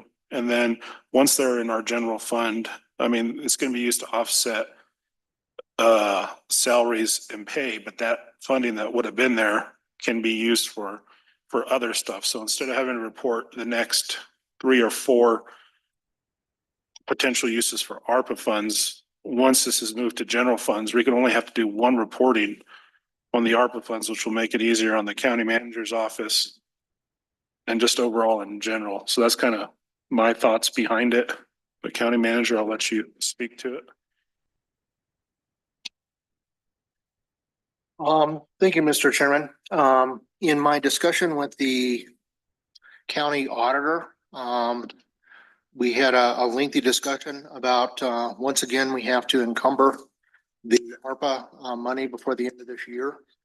And in looking at the financial condition that the county's in, I think the auditor, myself agreed that probably just encumbering that to use it for maybe the first quarter salaries would probably be the best and wisest, most reasonable course of action due to the financial situation that we find ourselves. And so with that, I would request that the commission approve resolution 2024-44, a resolution authorizing the use of American Rescue Plan Act, ARPA funds, to offset revenue loss on eligible employee salaries and expenditures in accordance with Treasury guidelines for the next quarter. And once again, we can do that. The county auditor likewise checked and verified that we could do it along with June, and it's legal to do. And I think that's the best use of that fund. Thank you. At this time, is there any public comment? Seeing none, commissioners. Commissioner Weir. Yes, Mr. Chairman, I do agree that this is the best use of our ARPA funds, and I like the way that it's being put forward to protect the salaries first, because it could be utilized for anything once you make this declaration for lost revenue. So declaring that it's going to be utilized to pay salaries, and which will allow us to at least cover the salaries of our employees during this, what I fear is going to happen in the coming months here, should sustain our employees for some period of time that they may not otherwise be sustained. So I'm in total agreement with this. Thank you, Commissioner Ware. Commissioner Kern. One question, June, maybe you can answer this, or when the ARPA funds first became available, there was a formula to calculate what counties could use as far as augmenting revenue loss. So, which what I would think would be to interpret that there was a maximum amount that could be used in this sense. Did that hold true in the final ruling, or was that just in the initial ruling? Commissioner, Vice Chair Kern, that was good questions. And I believe that the Treasury has amended the statute 601D-1. What happened was that you can allow the county government can either choose the one-time standard allowance under $10 million. In that case, you don't have to provide the formula of the revenue loss. But if you chose to claim more than $10 million, and there's a really complicated formula, you have to apply. So that was the recent Treasury ruling, and I'm happy to send it over to you by email, ma'am. But so basically, I think if you can choose standard allowance, the Treasury does not care that they do not ask you to provide a revenue loss formula. But if you asking for more than 10 million, you have to follow a real statutory formula. You need to provide the revenue loss, ma'am. Yeah. Okay, thank you. And that's regardless of county size? Yes, sir. Thank you. Mr. Chairman, Yes. may I ask, do we know exactly what the dollar amount that's going to be encumbered this way? Because on the resolution, it's a blank. I'm here. I'm looking at the treasurer's report just to double check my number. Thank you. And I will state, and I don't know, maybe Ty could give better clearance to this. When we did go for the grant for Digitizing.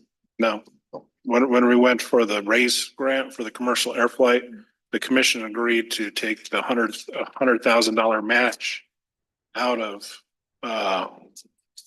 ARPA. And I'm not sure if that had been encumbered yet or not.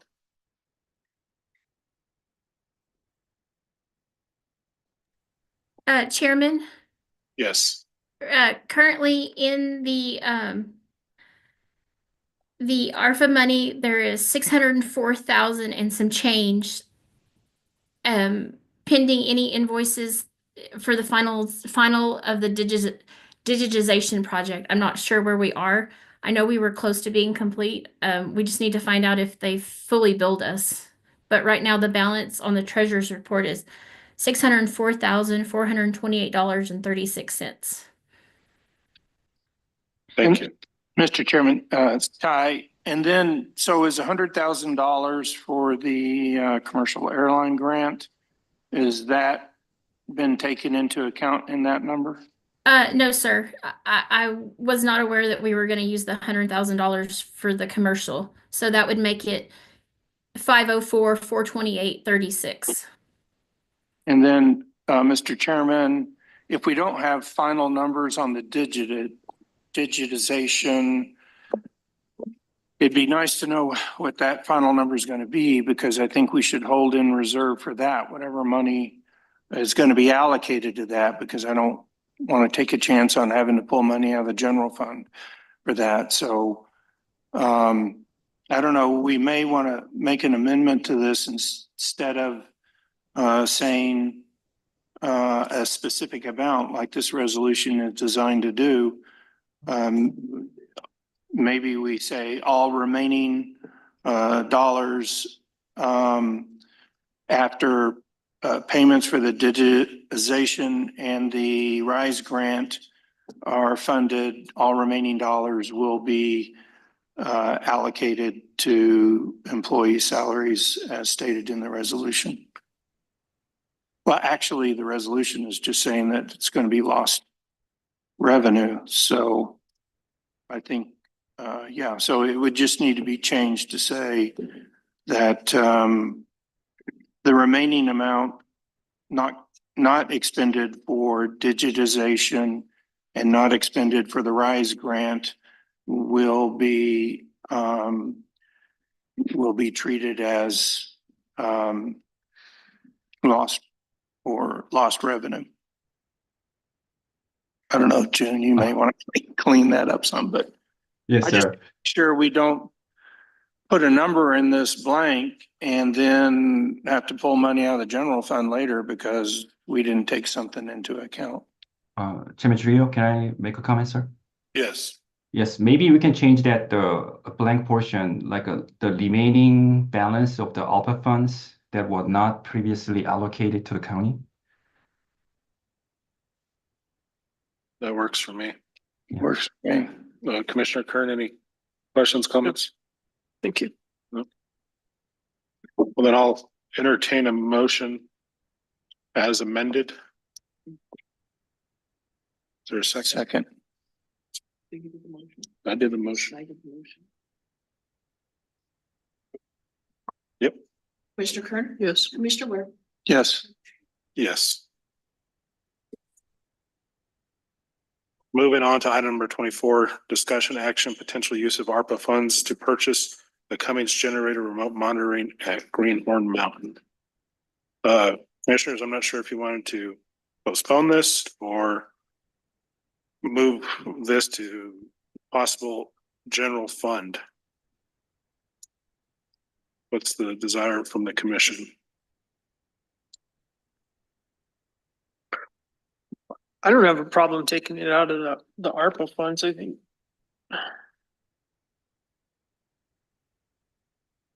Either one of the two, item 24 or 25. Because we use the ARPA funds to buy the generator and everything to begin with, and given the location, it needs a remote monitor, so. Commissioner Ware?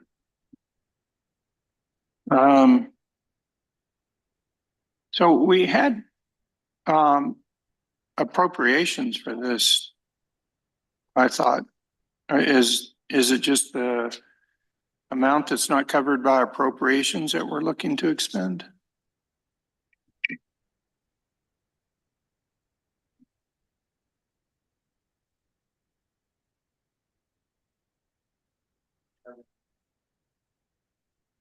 Good morning, Chairman, Commissioners. So we did get $50,000 towards that, plus what we used for ARPA. That remote monitoring piece was not included in the initial quote. We knew nothing about that or that was even an option at the time. We had a couple of instances with this generator already this winter where it didn't start. We were able to get to the site. They did resolve that issue.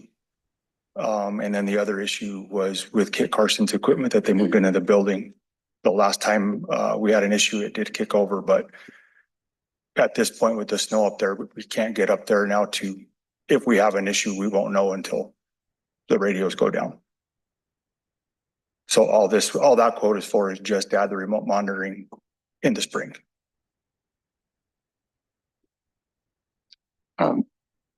So just to be clear, Mr. Chairman. Yes. Just to be clear, we're talking about $9,050 basically. I believe it was closer to 10, but yes, that's all it is. I think, yeah, it says total amount US $9,047.78. Yes, sir. Okay. And so, June, since we already made the motion, so since the last resolution, all it did is put the money basically effectively, it put the money in the general fund. And any unused portion of it is going to be dedicated to salaries. So I assume this amount is going to come out of what's available to salaries. I just want to make sure those are going to sync. June, do you think, based on what we voted on in the last resolution? Because I am in favor of this. I think that's very important to keep that generator going. Yes, sir. And, but I just want to make sure we didn't step on our own toes with the last resolution. And I don't think we did. I just want to make sure. That's kind of why I stated Yeah. if you wanted to bring this out of general fund, because in one sense, we're giving the general fund, you know, $504,000 to be used for salaries. So we're gonna have an extra, we should have an extra $504,000 for salaries. It's okay. $504,000 for salaries that are extra funding that can be used. Yeah, I don't, to be honest, Mr. Chairman, I really don't care how we do it. I think this is important. You know, I just want to make sure it's done right. And if legal counsel says we can do it the way it's worded in here, then that would be simpler than, but I do think this needs to be done. Jim? Yes, sir. Chairman, and Commissioners, I believe that by this way, the purpose of this one-time and standard allowance is making sure that the, government, meaning the county, can prioritize, what to spend, including salary and other expenses, for the government purpose. So as long as the commission, make a priority in certain expenditure, I think that should be allowed. I don't think it can be, this resolution you just adopted can be inconsistent with the following resolution at this time, sir. So we're okay to use it for ARPA funds if we wanted. Yes, sir. Thank you. Okay. Right. Any further comment? I guess I have one question. If you get this going, is it just like we pay it and then we get to see? Yeah, so basically how it works is once they set it up with the internet capabilities we have at that site now, we can then log in from our computers down here anywhere we have an internet connection. It will tell us the fuel level, if there's a misstart, if there's a dead battery, any of those kinds of issues, if there's low oil. That way we can adjust. Right? What's that? Because you said you can't get up there now. They're not gonna have to wait till spring. It would have to wait till spring before we could install it, but Gotcha. the explanation, they said it wouldn't take long to do. It's really just the connectivity from the building to the machine, which we could have done before the end of the fiscal year. Mr. Chairman, my only recommendation, Mr. Sheriff, is to go ahead and look up that road to Greenie because it's pretty dry right now. We haven't had any snow up there since that big snow. They may be able to get up there now. We can look at that. Yeah, I mean, I was just up there last 4 days on a hunt and there's no, I mean, there's, 1/10 of an inch in northern exposure, but that whole face is southern exposure. I know up on the top when we had the initial outage, there was about 5 feet. And I'm sure that's melted. It looks, I've been watching the weather. So, and we can log into cameras now to see what's going on up there. But if we can get up there sooner, we'll do it. Yeah, I'd recommend you try. Yes, sir. Before we get another snow. Yes, sir. Okay. Then I'll entertain a motion to approve. So, Second. They moved in second, Madam Clerk. Mr. Clark? yes. Mr. Ware? Yes. Yes. Thank you. Sit down. Leonard not to sit down. Sorry, I'm just taking down numbers. Moving on to item number 25, discussion action, potential use of ARPA funds to purchase extended warranties on Cummings generator at Green Mountain. Mr. Sheriff. So there's 2 different options. One is a 2-year, we're under a warranty for a year on parts and labor. And any call outs, if they get out there in the first year, starting next year, then we would have to pay by call out. We'd have to pay the service call and then whatever they have to replace. So there's a 2-year, I believe, and a 3-year that I submitted to you all for consideration. And this is something that if we need to, we can always revisit later on.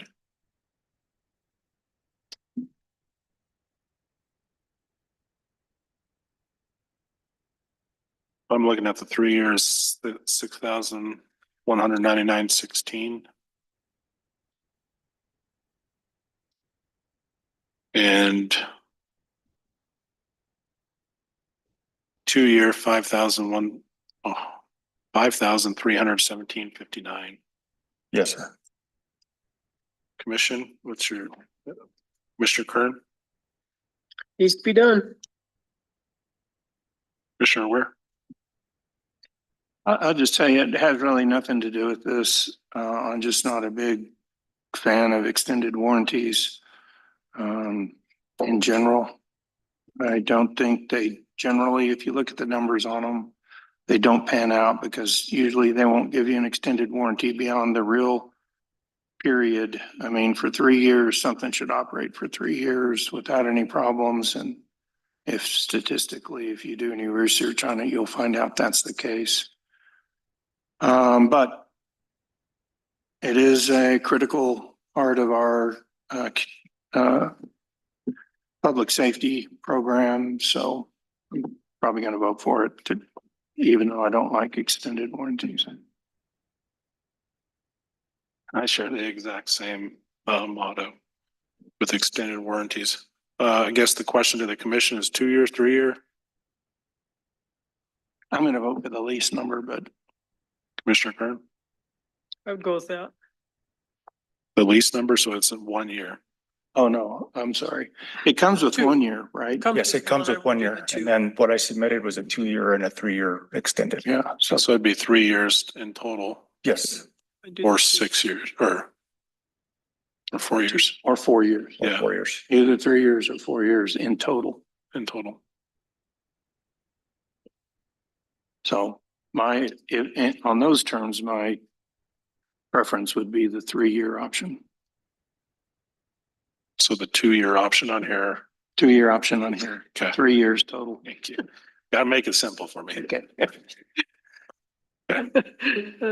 All right, Commissioner Kern, are you in agreement? I agree. I'm not gonna repeat it, but I agree. All right, so I'll make a motion to approve as stated, the 2 year extended warranty. Second. Been moved and seconded. Madam Clerk, Commissioner Green, Yes. Commissioner Ware, Yes. and just for the record, that's 5,317.59. Thank you. Thank you, Mr. Baca. Moving on to item number 26, discussion action, potential use of ARPA funds to purchase communication radios for road and bridge. I'll take that because I've been working with Glenn on this. So the repeater system that we currently have has been upgraded, so we can handle we can handle up to 600 subscribers on that system. The quote that you have before you, I believe, is $26,000. That includes mobile radios for his equipment, his trucks, and a few handheld radios for him. That would include all the programming and everything with that system, which would give Glenn the capacity on his own channel to talk throughout the county wherever they're working.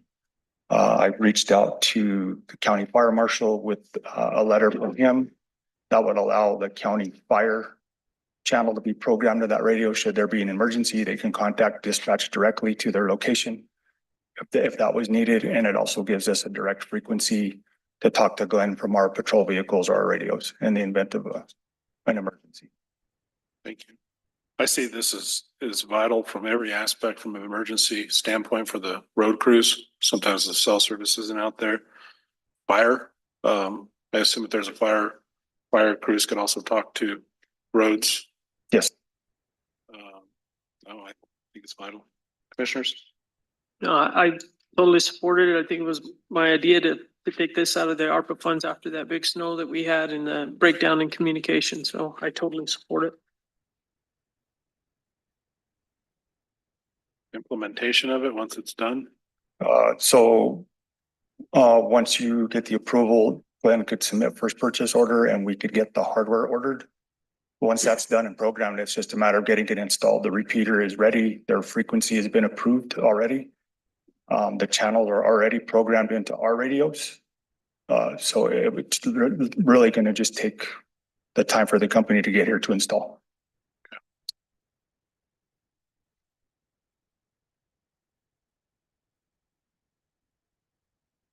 I'm just reading it does include the setup. All right. Mr. Chairman, I do have a question. So I guess my only concern about this, I agree with Commissioner Kern that this is important. As a matter of fact, we are in the process of doing this in the Village of Angel Fire. The difference being that instead of dash mount radios, we went with handhelds because 15 of these, and we're gonna put one in virtually every street vehicle. But if you're like our streets department, you know, half your vehicles are sitting idle for special use needs.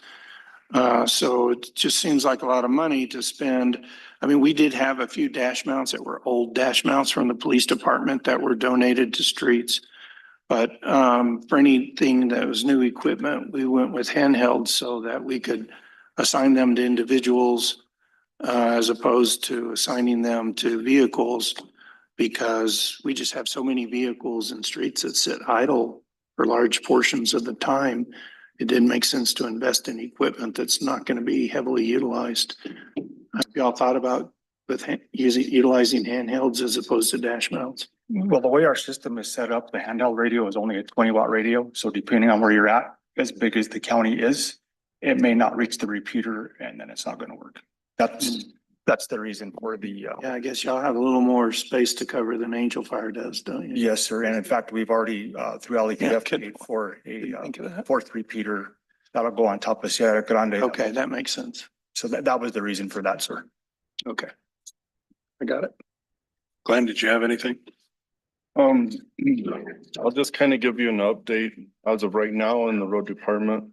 I rely completely on employees' personal cell phone. If an employee chooses or forgets their cell phone, I have no communication with that employee. I don't feel that the employee should be responsible for communication for the county. We all know the cell service is very spotty in and across the county.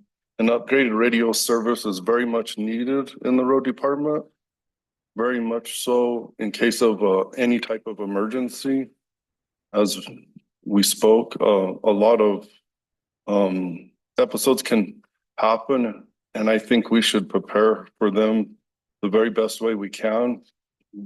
We would have a much better coverage as far as communication with this upgrade. So a big part of this, as Leonard explained, is already upgraded, so why not upgrade the road department communications? Mr. Chairman, so our radios aren't digital right now, are they? What's going on? The new repeater system is, yes. The new repeater system is Yes, digital. that's what they would be That's going good. to. That's good. Yeah, we couldn't do that because Red River's issues with Red River's dispatch. But okay, so if these are digital, that's the future, then that makes it even more justifiable. Yes, sir. Thank you. See nothing further, I'll entertain a motion to approve. So moved. Second. Been moved and second, Madam Clerk? Commissioner Kern? Yes. Commissioner Ware? Yes. Chairman Truhill? Yes. Moving on to item number 27, discussion action, purchase or lease of backhoe for the Colfax County Road Department. Mr. Stevens.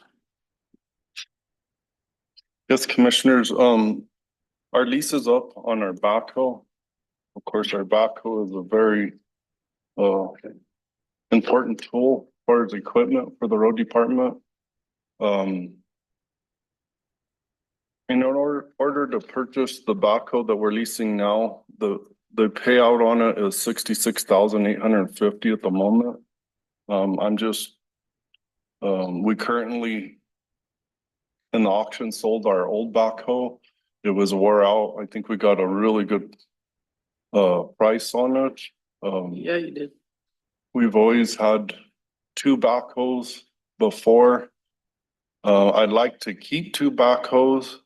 I mean, what my wishes would be to purchase the current backhoe we have because of the hydraulic system. To use our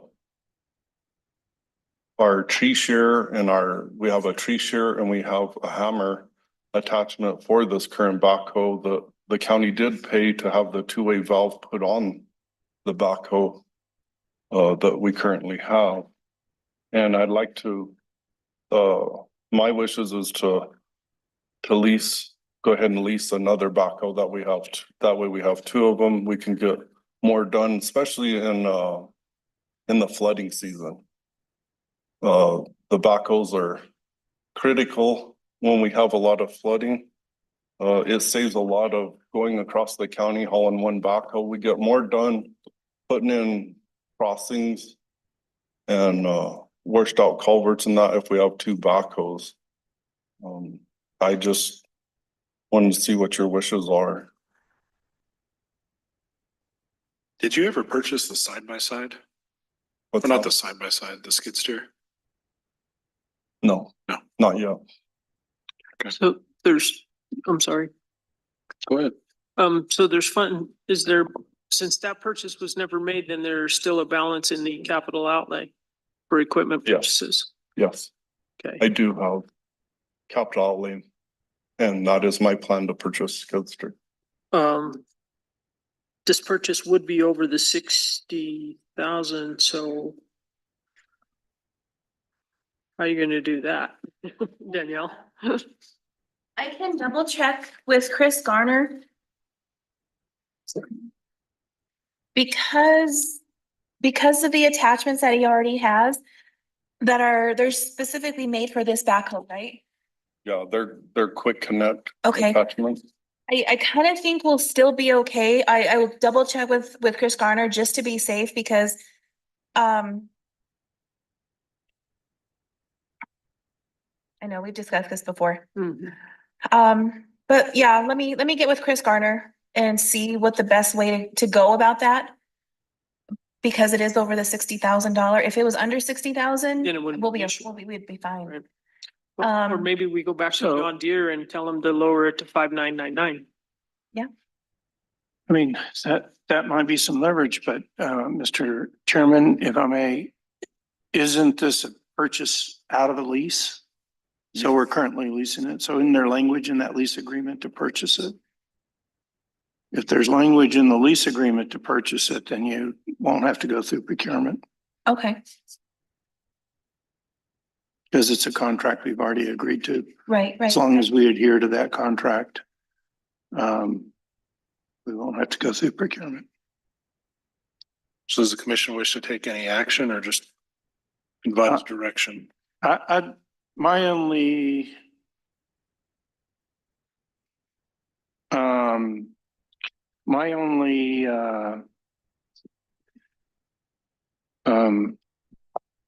question is, I'd just like to see the numbers. We've got the rough number of 66,000 to purchase. What's the amount on the lease? This is probably about a month old. This purchase price, I probably ought to get with John Deere and see if it's, less than that currently. How much is that? What is that about? It's 66,850. No, I mean on the lease. You don't have a number? I don't know for sure. I'd have to look. I'd have to check into that.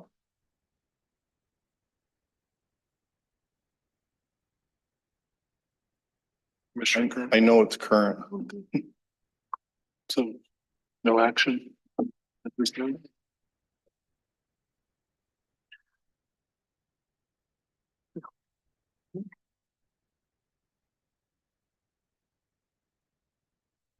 Then we won't take no action at this time, Glenn, but if you'd want to come back to us first meeting in January with that, we could. Okay. Good. Yeah, the lease is up and we need to do something. Yeah. Is why I threw it out there. Yeah, no, that's fine. Let's get a hard number and give them a hard number for our meeting date. Okay. And then this way we could go from there, but I think you'll have the the approval. Okay, So, thank you. thank you. Next is item number 28, discussion action approval to hire road and bridge administrative assistant. Mr. Stevens? Yes, currently at the road department, we have 10 employees, including my position. I have not hired anyone for a position.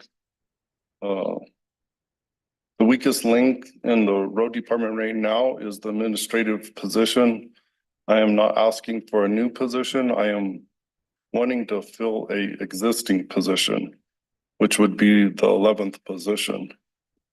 This is budgeted for this fiscal year. I would like for the road department to progress, and this is what the road department needs to progress. It's highly affecting the gravel project, especially all the paperwork right now. There's dailies every day. I'm having a hard time keeping up on it for sure. Plus all the other job duties that the road department office does as well, as far as vacating county roads and encroachment permits. Mr. Chairman, may I comment? Yeah, go ahead. Thank you very much, sir. At the last meeting, I know we, the commission made the decision not to approve this because they had felt that Glenn had hired a driver, a plow driver. At that time, after the meeting, I went ahead and contacted Ty, our CPA, and asked her about that. Because I talked to Glenn and asked him who he had hired in that position, and he said he had not hired anybody. And that he felt at a previous meeting, he was talking about a potential operator retiring, and that never did occur, correct? No, it did not. Okay. So with that, I found out that this position for the administrative assistant is budgeted. Ty told me that basically there was one position that wasn't filled at the time that the commission zeroed out positions. And as everybody's aware, the Road and Bridge Department has 12 full-time positions. With one being zeroed out, that left 11 full-time positions. So right now, Glenn has 9 road and bridge operators. He has himself, and he is a working road superintendent. He goes out and kind of leads the charge like we've seen with the flooding that we had and also the snowstorm that we had. And he needs this administrative assistant. Now, what Glenn had done to get that administrative assistant position was to actually give up a higher paying position for a road operator. And he was able to hire at that time Tammy into that position at a cost savings. Well, Tammy's position, and I verified this with Ty, is budgeted. She went on to another position. And so we are coming back to the commission with good, accurate information, trying to get that position approved by the commission. Because as Glenn has indicated to all of us, this is a essential position. You need somebody in the office when he's out working, and to carry on basically almost like an office manager.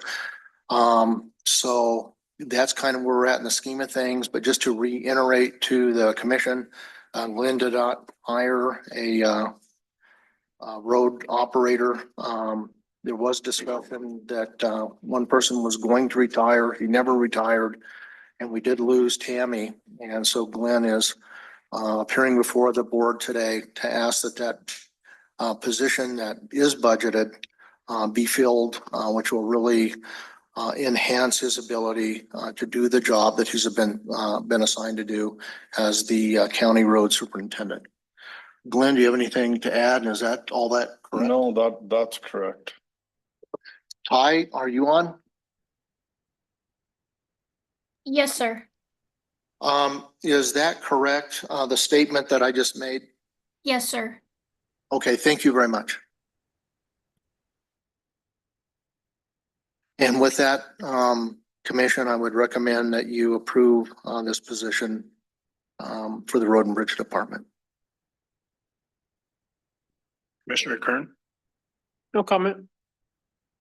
Commissioner Weir, Uh,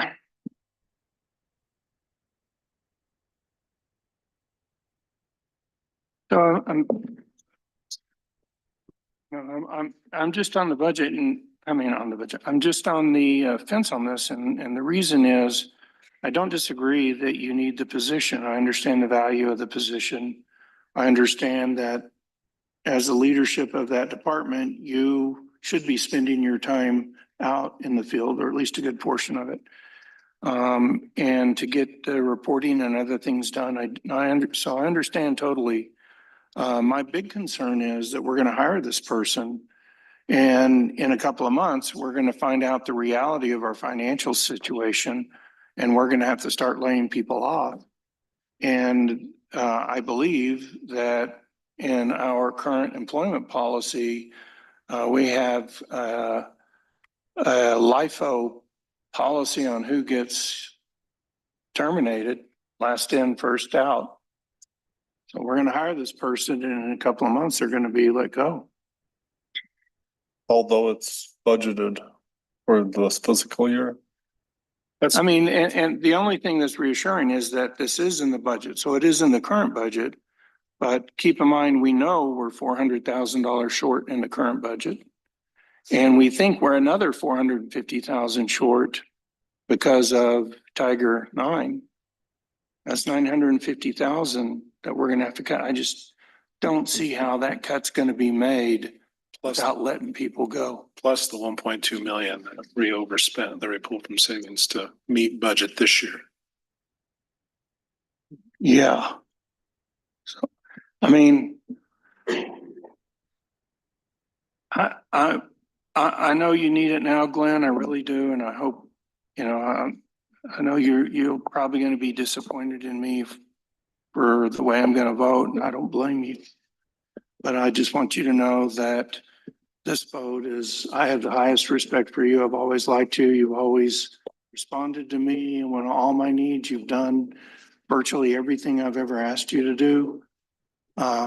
This isn't about you or your department. This is about the budget and I just, I hate to see us hiring people and going through that exercise only to have to let them go. And I think it would be better to wait. I mean, I thought we'd know by now. That's one of my disappointments right now is the whole Tiger 9 thing. And I know that there are other government agencies involved that are, probably the cause for us not being able to get a final answer. But we just don't know what that answer is. And once we do know, we're going to have to start taking action. And I think before we hire anybody new, really, I mean, unless it's a necessity, I just think we need to wait. I mean, hopefully it's only a month or two away from us knowing. I mean, I feel, I actually, feel bad for, Mr. Tatum. He's gonna have to step up and make these decisions. And he had no doing in creating them. But that's what we were dealt. And I'm just uncomfortable making that type of commitment. Only is it not fair to the county? I'm not sure it's fair to the person we're going to be hiring.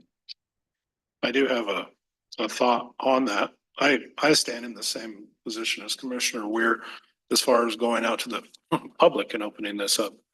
I am, in the way our policy reads, fine with it being opened up for inter-office.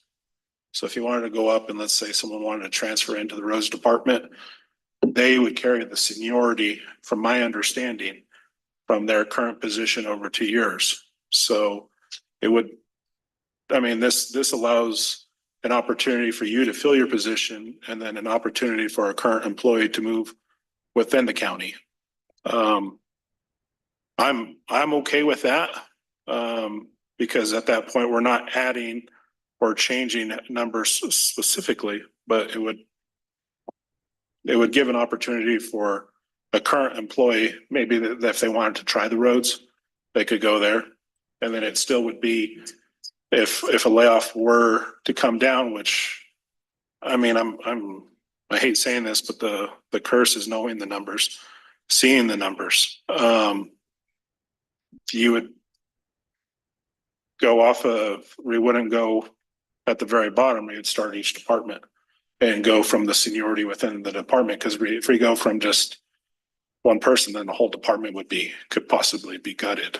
So I don't know how the commission feels about opening that up to the position up to the rest of the county in-house. Commissioner Kern? I would support that, Chairman. I totally agree with what Commissioner Weir said. But I would support that. Because I think, maybe by budget time, we'll have a lot better idea and where we're at, because I'll be quite honest with you, I have less faith in our numbers right now than I did 6 months ago. So, but I would support opening up internally. Commissioner Weir? I mean, it's a little bit cannibalizing, and I feel sorry for the department that they're taking from, but as a compromise, I would agree to that, but I mean, it's a tough decision because we're just pushing, we're kicking the can or whatever to another department if we do that. If I may, my biggest concern is, Colfax County does have contracts with the state, and I definitely want to fulfill that. That's my biggest concern, as far as needing help. That's number one for sure. So my question, Mr. Chairman, would be to Mr. Manager, are there any other resources we could use to help Glenn out? I think, I appreciate the fact, I think the commission, I think we all see some tough times ahead. And, one of the things, that I think, I'll address that in my, at the end of the meeting, but,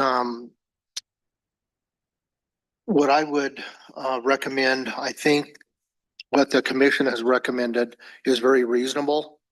I think, the last position, that we filled, the county manager's office actually went, internally. And, there's a few advantages to that. A lot of times, we can actually, put somebody in a position a lot faster, than going outside. And, I will be willing to work with Glenn to go ahead and do a internal, request. And I would say at this point, at least, let's see where that takes us. Let's see if, we can fill that position internally. And, even on the next item, I was planning on doing the exact same thing, for my department as well. To answer your question, I know the county's in a tough spot. I think everybody realizes that. I think we're having to make tough decisions, in tough times.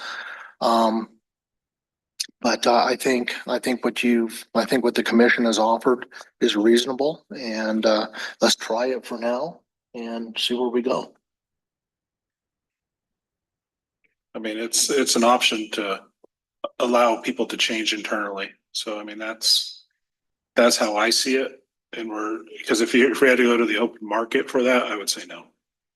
So, so I'll make the motion to approve the hire with it only being from internally within the county. Is there a second? I'll second that. Madam Clerk? Commissioner Kern, Yes. Commissioner Weir. Yes. Yes. Thank you, Commission. Thank you. Sorry, Glenn. Moving on to item number 29, discussion action approval to hire accounts payable clerk procurement officer. Commission, I stand the same as I stated prior. So, The only difference here is that statutorily we're required to have a procurement officer. If that's, we don't currently have one. I thought Danielle was one, but she still is. You still, She still is. Still until, well, I recertify every 2 years. I recertified last February, so I still have 1 more year. so The sheriff department still. that would be the only reason I would shift my opinion from the ones stated about the previous position, but we've got CPO covered. Again, you're gonna hire, I'm afraid you're gonna hire somebody because of our rule of last in, first out. We're gonna go through a period of 2 months training them only to have to terminate them. No, and that's why I'm saying I'm only up for it internally. Yeah. And then there is still Virginia Strong with the CPO at the sheriff's office. So there is another Oh, yeah. CPO within the county. I mean, we're gonna have to pull departments together to get through this hard time. We're gonna have to figure out ways to share employees like we never have before, to be honest. Unless some miracle occurs, I just don't see any other option. it's Christmas. It's Christmas. I mean, I hate it. So Commissioner Kern, any comment on that? No, I would support opening it up internally. Okay. But I mean, my recommendation would be, I won't be here, but my recommendation is once we get these numbers finalized, and if they're not as bad as we think, that you bring these positions back to the commission. But at this time right now, I just think things are too uncertain. So Commissioner Kern, would you like to make a motion to that degree? yeah, I would make a motion that we can open up accounts payable / procurement internally. I'll second that, Madam Clerk. Commissioner Kern, Yes. Commissioner Ware. Yes. Yes. Moving on to item number 30, discussion action approval to hire a sergeant and 1 officer for the VMDC. Gordon Slade.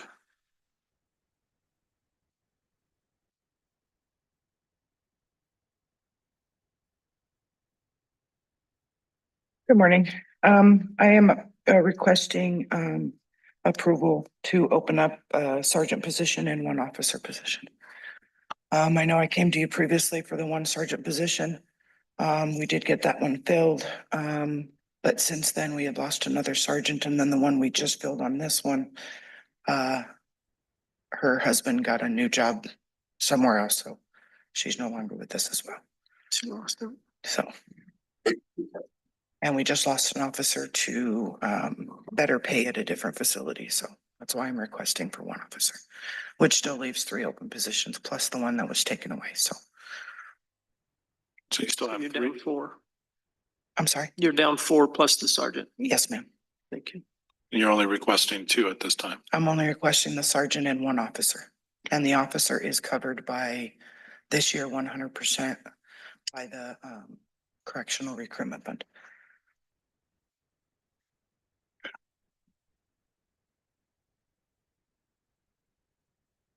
Mr. Chairman, Warden Slade, do you see the sergeant being a promotion? Sergeant position? You mean internally? Yes. Yeah, at this point, I only have the 1, maybe 2 applications for the internal. I don't have any. And then that's the outside. other position is being paid for by a grant. Correct. So it's not coming out of the general fund. Yes, sir. It will next year. It will, half of it will next year, Half of it. because we get 50% paid for next year. For the same grant. Mr. Chairman, Warden Slade, requirements that we will be in breach of if we don't fill these positions? I know there's some No, requirements you have as far as guards to prisoner numbers and things like that. no, there is not one. I do have sorry, my brain's not working on what it's called. Shift analysis that 5 people on day, 4 people on night, and that is per accreditation. They see it. They want to make sure that we have it covered. So either it's covered by another officer or it's covered by overtime. So one way or the other. And one last question, if these positions aren't filled, do you have concerns about exceeding budget and overtime cost If they are filled, if they are not filled? can you So if the sergeant and this one position are not filled, let's say we denied this request, how would that impact your overtime expense? it would probably be pretty, because when people get sick or take vacation or we have to call people in. If I have somebody that has to go to the hospital, I gotta have somebody stay over there at the hospital. Any situation can happen. We try and cover as best we can on the day shift, transfer people to night and move shift to shift. So we're not expending overtime. But if somebody gets ill, they're out for 2 weeks. I've only got 3 people on graveyard. I still gotta have somebody stay over or call somebody in. So we have to have, there's days when we don't have any arrests. There's days when we have 12 or 13. We gotta have the staff, plus the courts, plus, there's a lot that goes on there that a lot of folks don't know. And we have to have staff. And not only that, with overtime, it's also a safety issue if I don't have the staff on duty. And that's why I'm only asking for the one, because I know it's a strain on the budget. I'm not asking to fill all 4 or 5 positions. That's why I'm only wanting the sergeant and the one officer. Commissioner Kern? No questions. I would make a motion to allow to approve. Anything further for Commissioner Ware? Just a clarification, Commissioner Carn, you're making a motion to approve for the sergeant position to be filled externally? Or do we want to limit that sergeant position to internal promotion? Usually it's internal, but I would leave it to the discretion of the warden on how she preferred to post the sergeant position, both positions actually. Okay. Because, I mean, there's been a high turnover in that, and maybe she doesn't have a staff member that's capable of being a sergeant right now. I don't know. I would leave that, like I said, I defer that to the warden.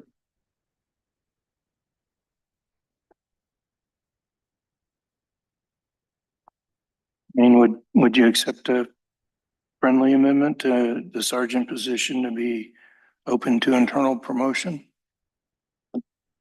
If you must. So If you do that, then you might as well give her 2 positions. Well, the other one's being paid for, at least this year, by a grant, so I'm not concerned about that, because my focus is on the budget.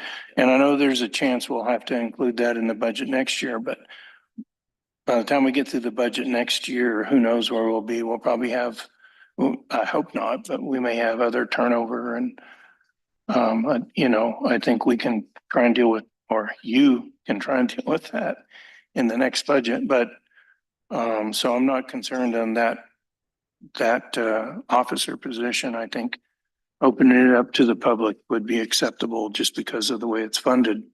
But the sergeant position, I'd like to treat it the way we treated the others, which is open it to internal promotion. And I see where Commissioner Kern is coming from, and I'm fine with opening it to internal, but at the same point, then she loses another.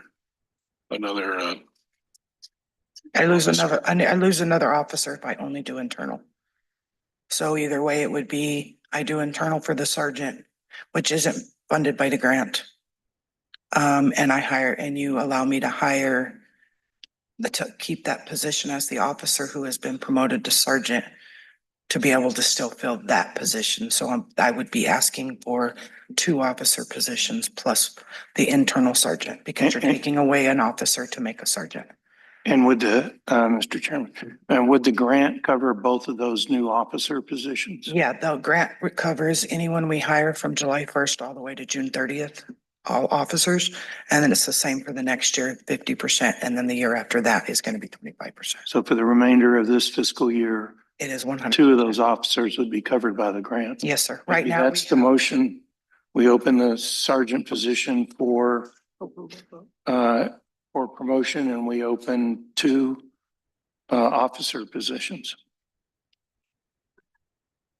Since they're both going to be covered by the grant, it's not going to impact the budget, at least not this year. And Do you feel like, by the time we do next year's budget, we'll hopefully have all this other stuff, at least know where we stand. do you feel like you have a qualified individual that could come up to be? We do have an OIC right now who is doing very well, wanting to learn, So, and those things. I do want to state, we do already have 3 positions that are covered by the recruitment grant right now. That we are not paying for fully this year. It's already covered. and I'm fine with that as a compromise to do the sergeant internally with opening up 2 positions. If, the sergeant is filled internally. Cause they would be paid by the grant. So I believe we have a motion on the floor, right? So she's fine with the friendly amendment. Do we have a friendly second? Yeah, with that, I'll second it. We have a motion and a second, Madam Clerk. Commissioner Kern? Yes. Commissioner Ward? Yes. Yes. Thank you, Warden. Commissioner Kern, how you doing over there? No, I'm all right. Keep going. Moving on to item number 32, discussion action VMDC, adjusted housing rates for detainees. Warden Slade? Accurate controls one is next. Oh, I did skip that. I apologize, Warden. Let me go back. Discussion item 31, discussion action yearly service agreement between Accurate Controls, Inc. and the VMDC. Warden, I'll just go ahead and ask my questions just for time. What plan are we gonna do? And can you tell me what the security automation system is? So we do the bronze plan. What? Every year we do the bronze plan. Bronze. Bronze? Let me find it real quick.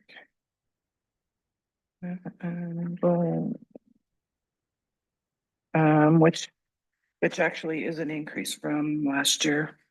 I'd have to pull the old contract. I believe it's not quite 1,000. I think it was 17 last year, 16 last year. So it has been raised. And then just to let you know, I do apologize for not catching it. I did get with June this morning, or he got with me this morning. We did get some things changed on section page 6, section 13C. They did have Wisconsin in there, and we did get it changed to New Mexico. So you don't have the corrected one. I do have this one that I can get for signatures if it's approved. And this is just a renewal contract from last year. So what is the security automated system? That's just our cameras Cameras? in the facility.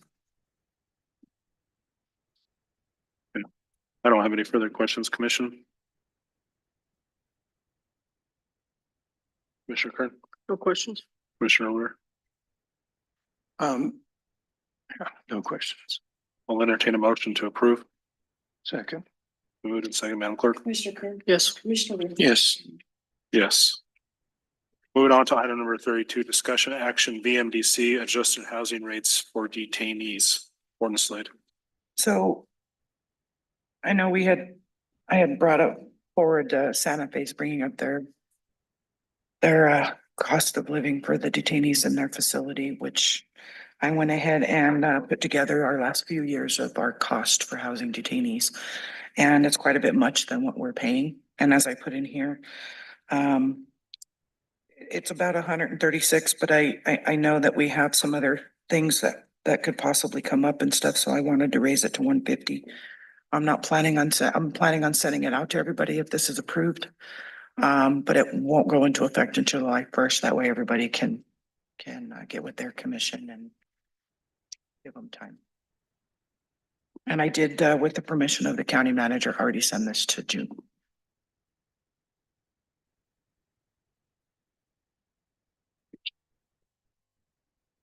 So you're roughly factoring in a rough 15% increase. Yeah. On And that. per contract, I have to go this way because per the contract, I can only go up 5% on any contract. If we were to just go by a contract and every year, it's only. No, 5% that we can that's go up. fine. Guess my only thought was, should we wait? But I feel with you putting in that 15%, that should hopefully account for inflated costs. So for CPIs around like 7, I think. But 6 now. Commissioners, any comments, Commissioner Kern? No questions. Thank you. Commissioner Ward?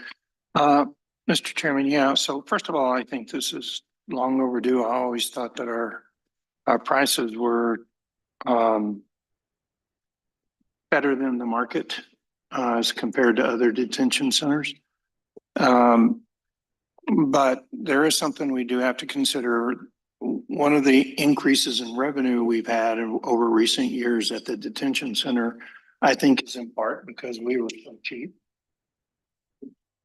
In part because we were so inexpensive. And I'm just wondering if you considered, or will that impact the revenue? Because, I mean, Eco 101, as you increase prices, sales tend to go down.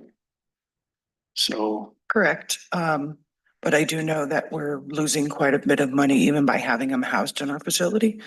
That's not only food, that also,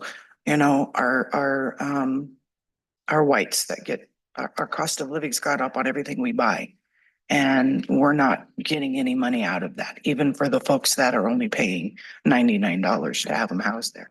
We're still losing money. So the warden brings up a good point there. So we should be at cost for at least us, but we do need to, if we are taking detainees from another entity, I feel like we do need to make some profit to that to justify the liability we're taking on. And not only that, most folks are like 220, 250. So it's not like I've gone up to 225 to match everybody else. I've kind of kept it, fairly low. I mean, even if we bring it down to 140, I'm okay with that. But I think that increase needs to happen at some point in time because we're end up losing money. And it's not that, I want to not have people in our facility, but it's a huge cost to have folks in there. So my honest, this is just me talking to the commission here. My thought behind this is, all right, so she said roughly it costs $136 per detainee per day. So she's factored in a 15% increase. I think a 15% increase factoring in CPI, unexpected contingencies, stuff like that. So that makes us break even at the 150. I mean, throwing in another 15% on there due to liability or just liability and the risk of taking on detainees. I think we might see a slight decrease, but I don't think we would see a decrease. I mean, our biggest is Union County, right? And they don't have a jail, and we still are the closest facility to them. Correct. So I would say move it up to 170. But that's my thought. Commissioner Kern? I see where you're coming from, but kind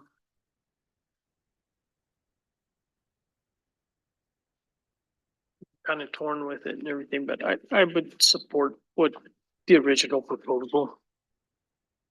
May I say something?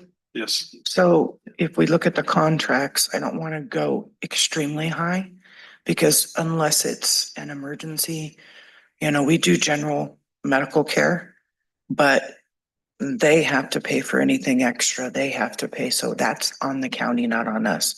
So, some of that cost is burdened by whatever county we're holding for, medical wise. That's why I didn't want to go extreme and have such a huge cost difference. And that's why I based it on the 150 because they do still pay for the medical cost of the extreme. And, we still have our doctor to pay and the doctor does see them, which is our doctor. That's why I went to the 150. They don't pay that portion, but they pay their meds, they pay their other medical costs, whether it's the ER or wherever we have to go. So that's why I didn't want to go extremely high because they do pay that portion. And at the 150, we're comparable with other facilities. I think Santa Fe's about right there, a little higher, Well, but Santa Fe's 225. 225? That's the one we approved. See, we're doing a, months ago. we're doing a service to break even. And I understand, I mean, it does provide employment, but we have a rough time with the budget as is providing employment. Mm. And 170 would only be a 20% margin over cost. And as far as market goes, generally, that's nothing. That's nothing. Usually it's closer to 50%, Yeah, if not higher. if not higher. Mr. Chairman, may I comment? Sure. One of the other things that, Warden Slade has done, and it took a lot longer than we thought, but you got the facility accredited. And, even when, Commissioner-elect Tatum and I went to the, BIPO meeting, that information was brought out.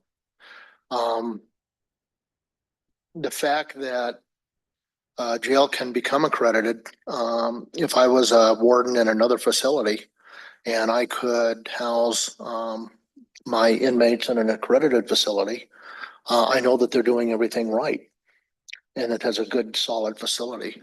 I think the fact that we do have an accredited facility, and at the last meeting, it was, there's a lot of facilities right now in the state of New Mexico that have lost a lot of staff. That's that's a huge problem.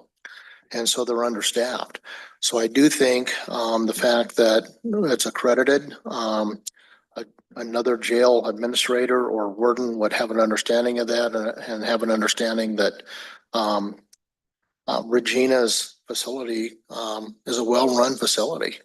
And we continue to get top awards. I know the fire marshal, the state fire marshal, actually told us that that facility was probably the cleanest facility of any facility in the state of New Mexico. So I think going up a little bit, the accreditation would be fine. So just is there anything further from the commission? Mr. Chairman, I just want to make a statement. I mean, I think I'm in favor of the 170 number, but we have to also realize it's going to be sticker shock to the people that utilize this. That's a 70% increase in 1 year.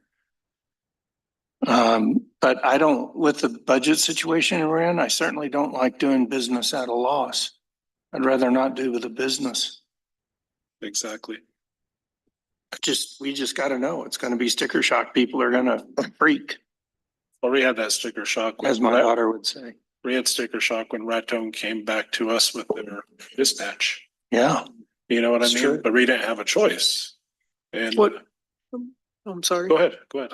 What if we did the 150 and notify them that as of starting June 1st, which would put them, or July, putting them in their new budget year, giving them time to allow for the increase and everything, then go up to the 170 at that time.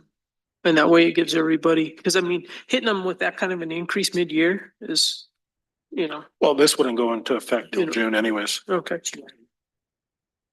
I don't have a problem with that then. This wouldn't go in effect till June. July, July 1st, to give them time to, because contractually. I we missed have to that. My bad. notify them, give them time. Oh, because of the contract has, I do see it. So I'll make a motion to approve our new rates at about 170. I'll second. We have a motion and a second. Commissioner Kern? Yes. Commissioner Ware? Yes. Yes. Thank you, Wordsley. Thank you. Um, Hopefully they look at this as they've been getting a sweet deal in prior years. We're just bringing them. yeah. Let's finesse the statement to them.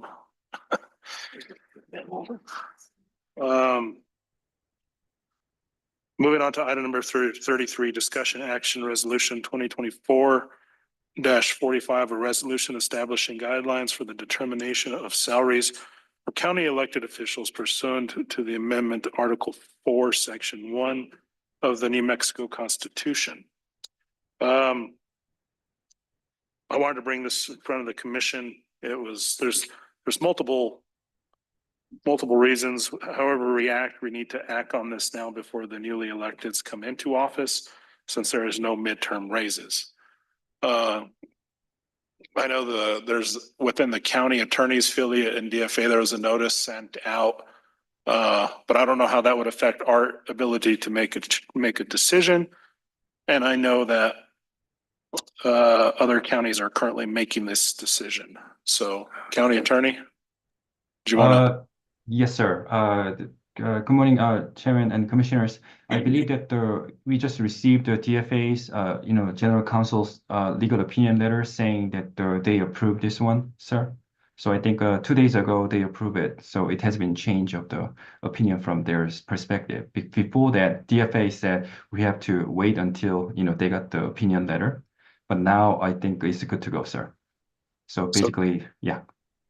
So Ree can make a decision now, but it's not going to affect anything midterm, correct? No, sir. I think it has been, we cannot make a midterm increase, and then it'll be another, if we have another elected officials comes in next time, and we can consider their salary, sir. Thank you. Commissioner Weir, any comment? I mean, I know this was just passed and everything, and I think it's great that the county has control. I never did like the state having control.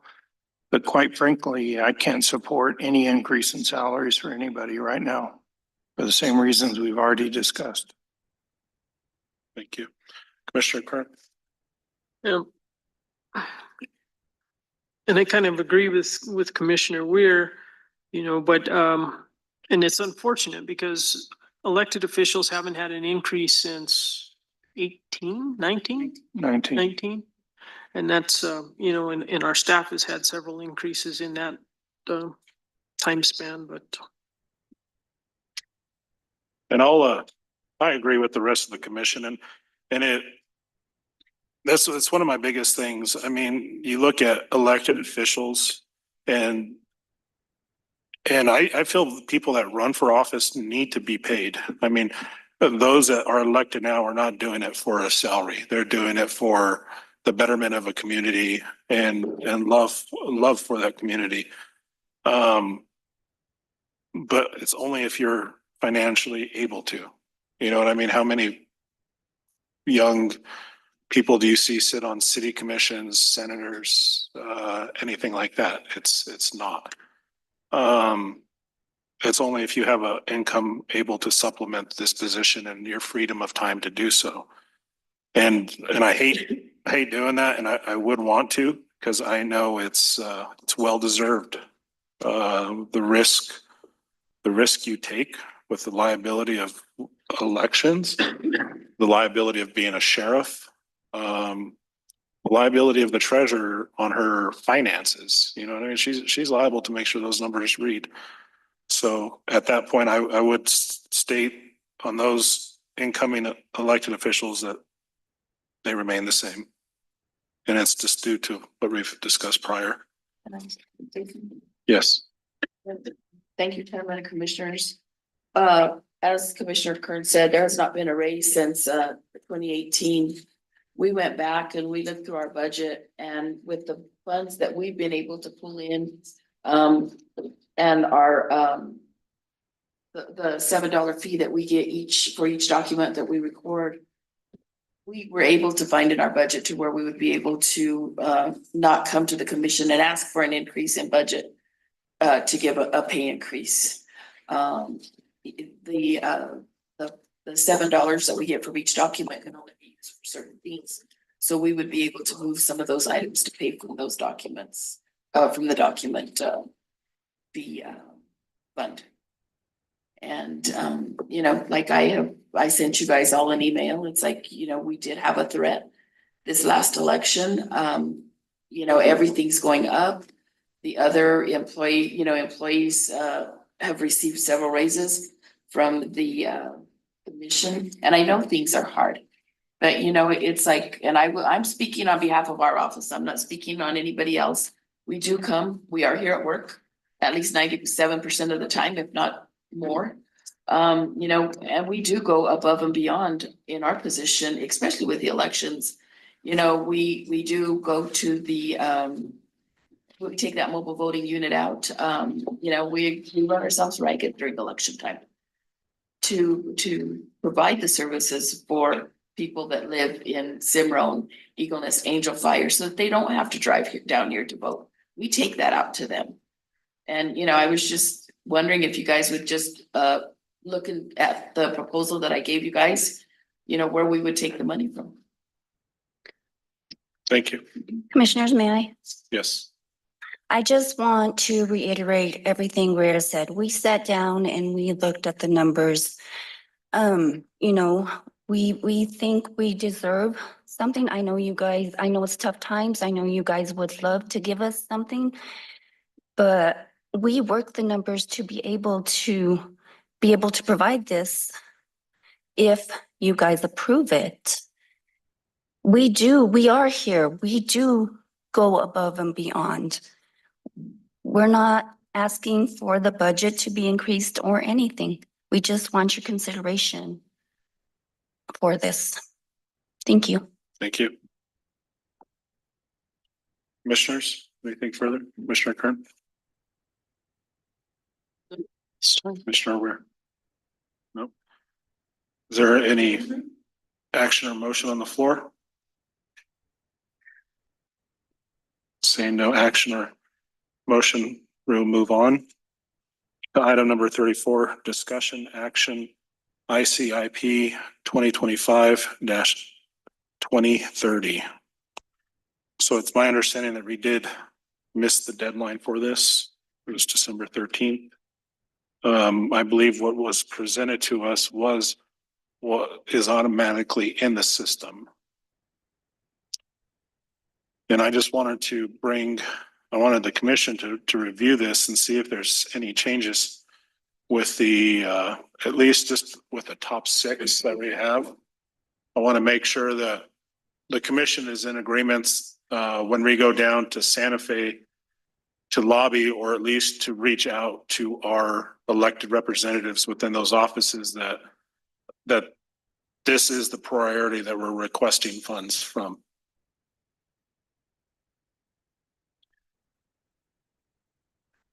Mr. Chairman, I know I'm gonna get hell for this in my district. And I don't have enough information. Fire chief, or I'm sorry, fire marshal is here.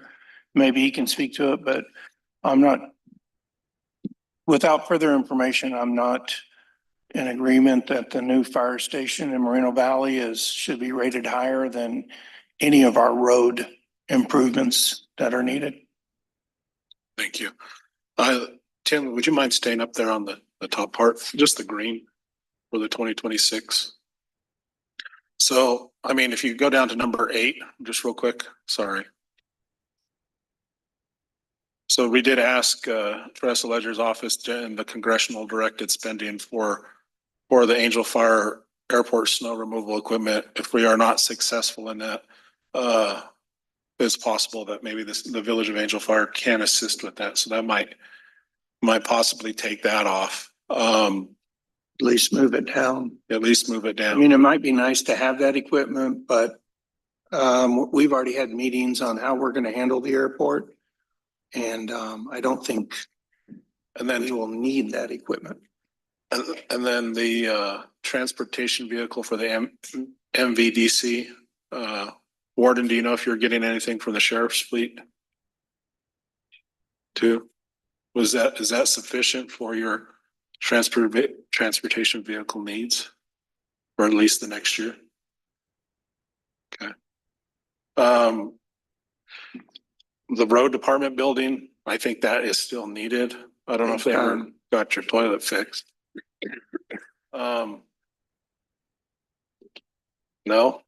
And then I hate saying this, but if we're gonna have to have a fiscal agent, what percentage do we want to bump these numbers up to account for the cost of a fiscal agent? 5%. Generally. 5 to 10. And then I don't even. Is that what you are experiencing or have experienced, Commissioner Kern? Yes. 5%. 10. Sorry, Mr. No, you're fine. You're fine. So I guess, Tim, can we see what's number 1 and 2? Just go back up to the top. Thank you. So network infrastructure, I still believe that is right, top priority, right? Yes. I will say the Moreno Valley, I don't know how big of a change that will make. But from an insurance standpoint, trying to insure anything in Moreno Valley is extremely difficult. And then the state fair plan doesn't go to the limits of properties in Angel Fire. But if there's a current fire station there, I don't think that would change the ISO. So I think that one is the one that they're proposed to be built in Black Lake, which we've already had the property donated. And I think we already received $500,000 in grant money for that building. And it's just to replace the building that's currently at the solid waste drop off in Black Lake. Yeah, that's correct. They do have some money. I wasn't in the form of a grant for the building of the Black Lake Station. I believe this was put as one of the priorities just for that purpose. That is such a small station that they cannot meet ISO requirements. So they need to upgrade their building, which is why they need the new one to meet those requirements. They did just have an ISO and they were able to maintain an ISO 5. But part of that purpose was because that building wasn't exactly up to where it needs to be. And then they're also going to include the water suppression and everything for that station. So I mean, odds are they would lose that next year then. What's that? I said odds are they might lose that ISO rating of. We're not going to lose it anytime soon. No. No, you get So we every 5 years. minimum of 5 years for an inspection. However, if a department sees that we've made specific improvements or we're in a position where we would come down, we would request one a lot sooner. So should that station go up and they feel that they can meet more requirements, they can definitely request an inspection a lot sooner and go down. But they do have 5 years. That's actually better than what's east of town, right? This isn't east of town is 6. Right now they're 5. They're 5. Yeah. Which the village is 5 also. Okay.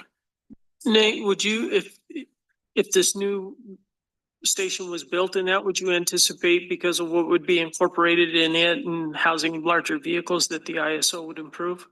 Absolutely. Yeah. Cause they'd be able to put in for more vehicles in order to, especially that side of the valley. Very high fire danger on that side. And that's one reason why they want to focus on that specific station. Yeah, I think it's part, I don't know, I think everything up there is important, you know, as far as trying to rank one above the other is very difficult, but I know, I've spoke with a lot of people up there in the valley that, you know, are losing insurance or their insurance coverage is just getting absurd after the Hermit's Peak and Cook fire that, I think anything that we can do that will improve. Right.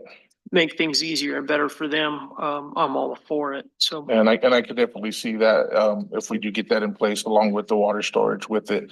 Yes. That it would definitely improve their ISO. And then, oh, go ahead. I was gonna say, Mr. Chairman, that's actually a good point. Are really thinking about. I was more considering some of the bridges that we have and that are out of my district are really pretty dangerous. I mean, I've toured around them and I don't like driving over them, to be frank. So that was my thought, but it is true with the ISO rating, even though you got a 5, which is actually good news. And it won't be changed for another 5 years. I'm just thinking in the immediate future, I don't want to remove that from our ICIP. I just think our bridges are much scarier right now.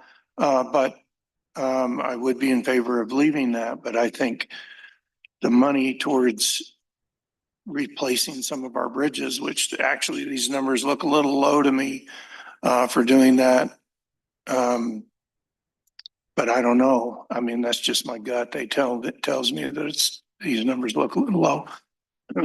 But no, so I do think that a new fire station would keep our ISO at 5 or maybe even drop it to 4. It's tough to get from to go down to 4. 4 is a tough one to get off the 5 is hard. But so I think it should be on our ICIP. I just don't think it's not as immediate because we just got our ISO rating in unincorporated Colfax County. We did ask for the roads building on the congressional directed spending. Yeah, so I mean, we should ask for that money everywhere. To me, there's few things in the county that are more dangerous than our roads. Yeah. I mean, those bridges specifically. Well, There's like 3 of them that I toured with. Actually, I toured with, before Glenn was on board, I toured them and so one of them's blown out already. So I guess it's only 2 now.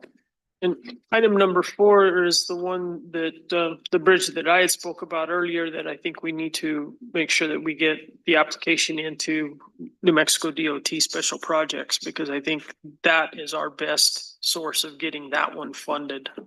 Okay. So if we want to bump the others up and drop that one down, leaving it in our top 5 because it's important that it's there, but I think our best. The thing we need to be conscious of is when the legislature considers these, they really don't look beyond your top 5. Yeah, they don't go. So that's the most important. And I've been working really hard with New Mexico DOT to try to get that one funded. So I think if we get our stuff together, well, I'm confident that we can get that one funded. I'll be flying with Secretary Cerna on Thursday, and I was gonna try to push for an extra 400,000 for our paving project. But I'll push for this as well. I guess, I'm fine with the top 5 then, staying how they are. My only other thought is we need vehicles and they need to be on there. Our emergency manager hit an elk and that vehicle's out of service. It was totaled. So what's our deductible to New Mexico County is like 10 grand. So it's probably not even worth the claim. He's driving, I seen the Miami Fire Department SUV for the time being. But I mean, that goes to the point of, I've said this before, a county manager vehicle be honest with you, I don't want to go anywhere with Monty now because I'm afraid of it break down. I'll just take my own vehicle. And so that's just something to consider, but I feel like those dollar amounts are the top priorities there. So. And to be frank, Mr. Chairman, if we miss the deadline, it's all moot because it's going to roll over. Yeah, well, I mean, yes and no. When I was over there, I was talking to Representative Sanchez and, he said, what do you want? And I said, well, we could use road equipment.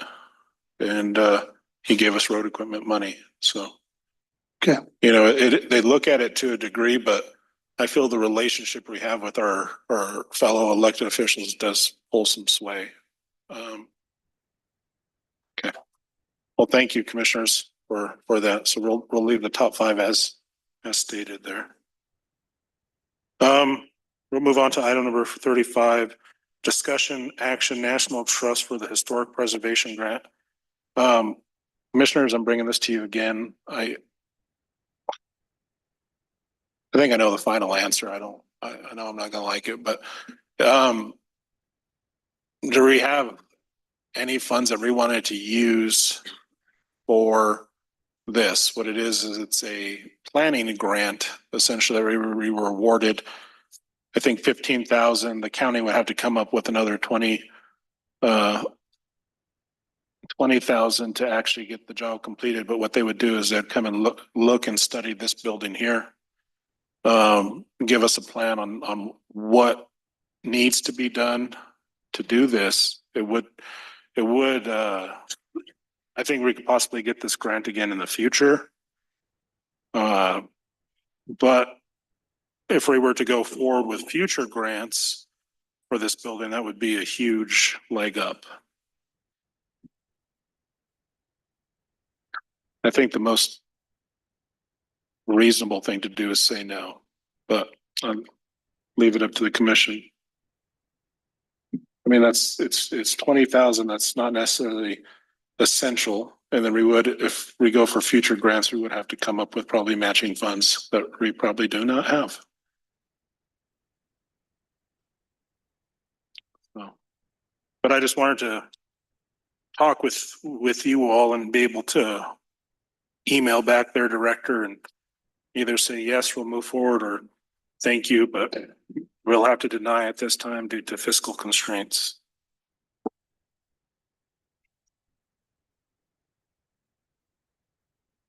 I mean, it's unfortunate, but I think it's the way it is. Just the way it is. Okay. Commissioner Kern? I would agree. Okay. I will notify them. So thank you. Next we will, in June, let me clarify for you there? Okay. Closed session.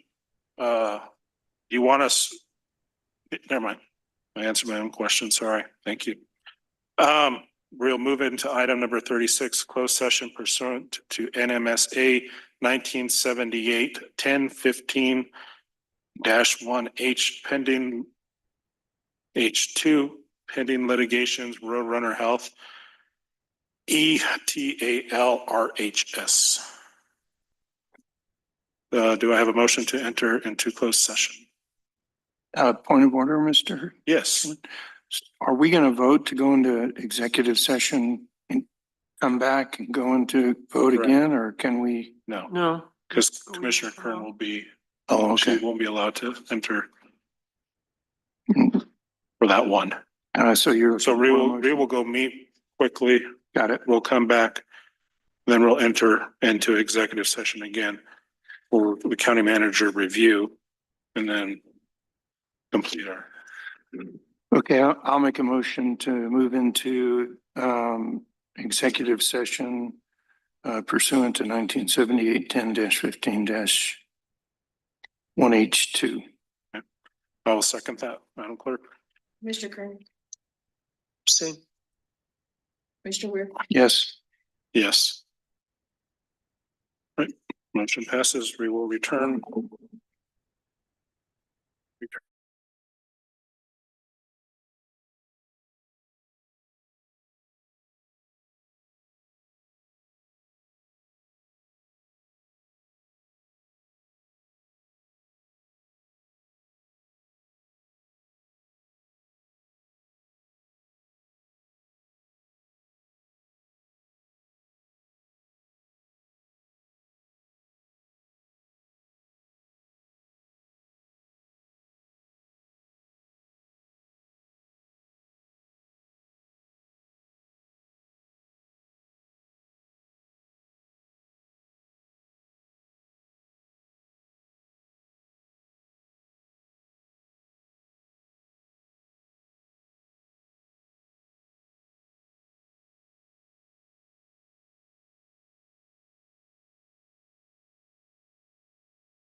Myself, Commissioner.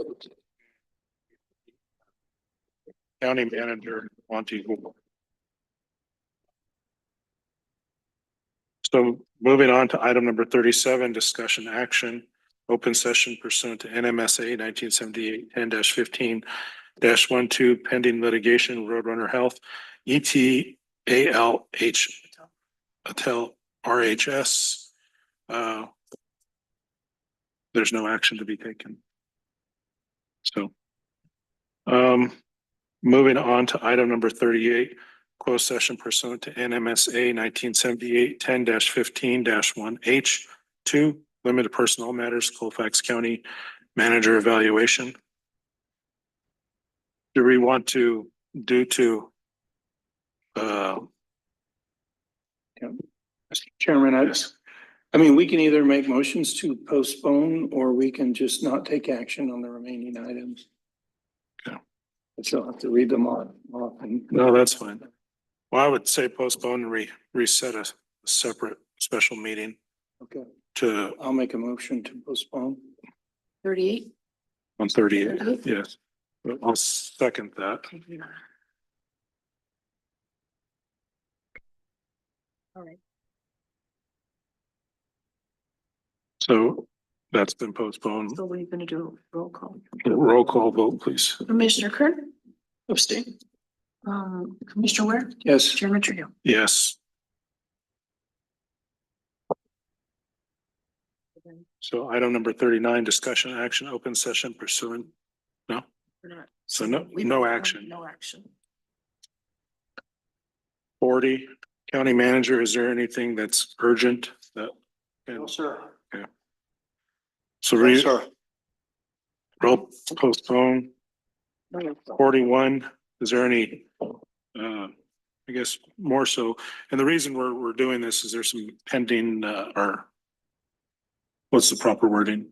Mediation. Some mediation occurring now at this time, so Commissioner Weir, County Manager, County Attorney all need to be present. 41. 41, Commissioner Kern, anything? No? Can wait. The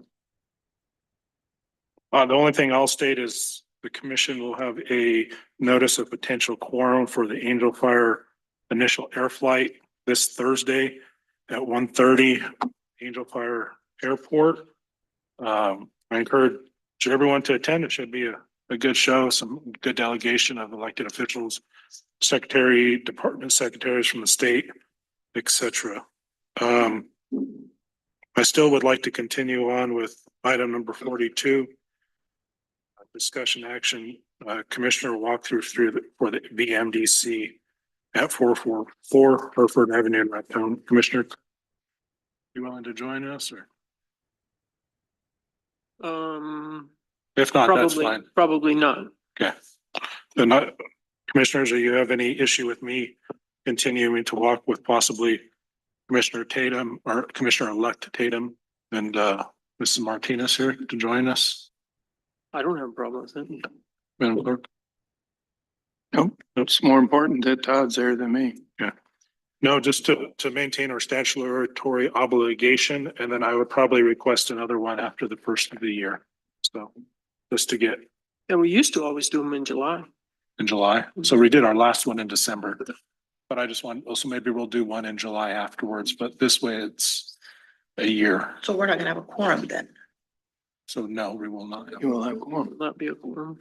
So then why don't we just adjourn? Okay. Yeah, Yeah, we're not gonna. Just adjourn. we'll still adjourn, but I'd still. Yeah. Warden, are you okay with that? With doing a walkthrough with us three of the jail? Yeah. Well, then at this time, go ahead. One question. Yes. If you're getting ready to adjourn, since we didn't approve a holiday schedule, Oh, yeah. I think we need to just designate that staff will get New Year's Day off. Yes, thank you, Commissioner Kern. That is a very valid point. It was not on the thing, but New Year's Eve is a federal designated holiday, which the county will be closed. So we will bring up on our first meeting in July, our calendar year and holiday schedule for further discussion and review. So, Commission, if there's anything further, I'll entertain a motion to adjourn. So moved. Okay. Are you second or you? I'll second. I don't care. Commissioner Kern, Yes. Commissioner Ware. Yes. Chairman. Yes. Right. Thank you all. Was there gonna be a special meeting or not? Yes. Would Monday afternoon work for you? What's that? Rhea's out. We're out on Monday. We're out that week. Figure it out. The Let me 30th? know. Figure it out. Let me know. Yeah. Can we do it on the 30th? In the morning? Are you good the 30th? I can call in. I can't be here. I can call in.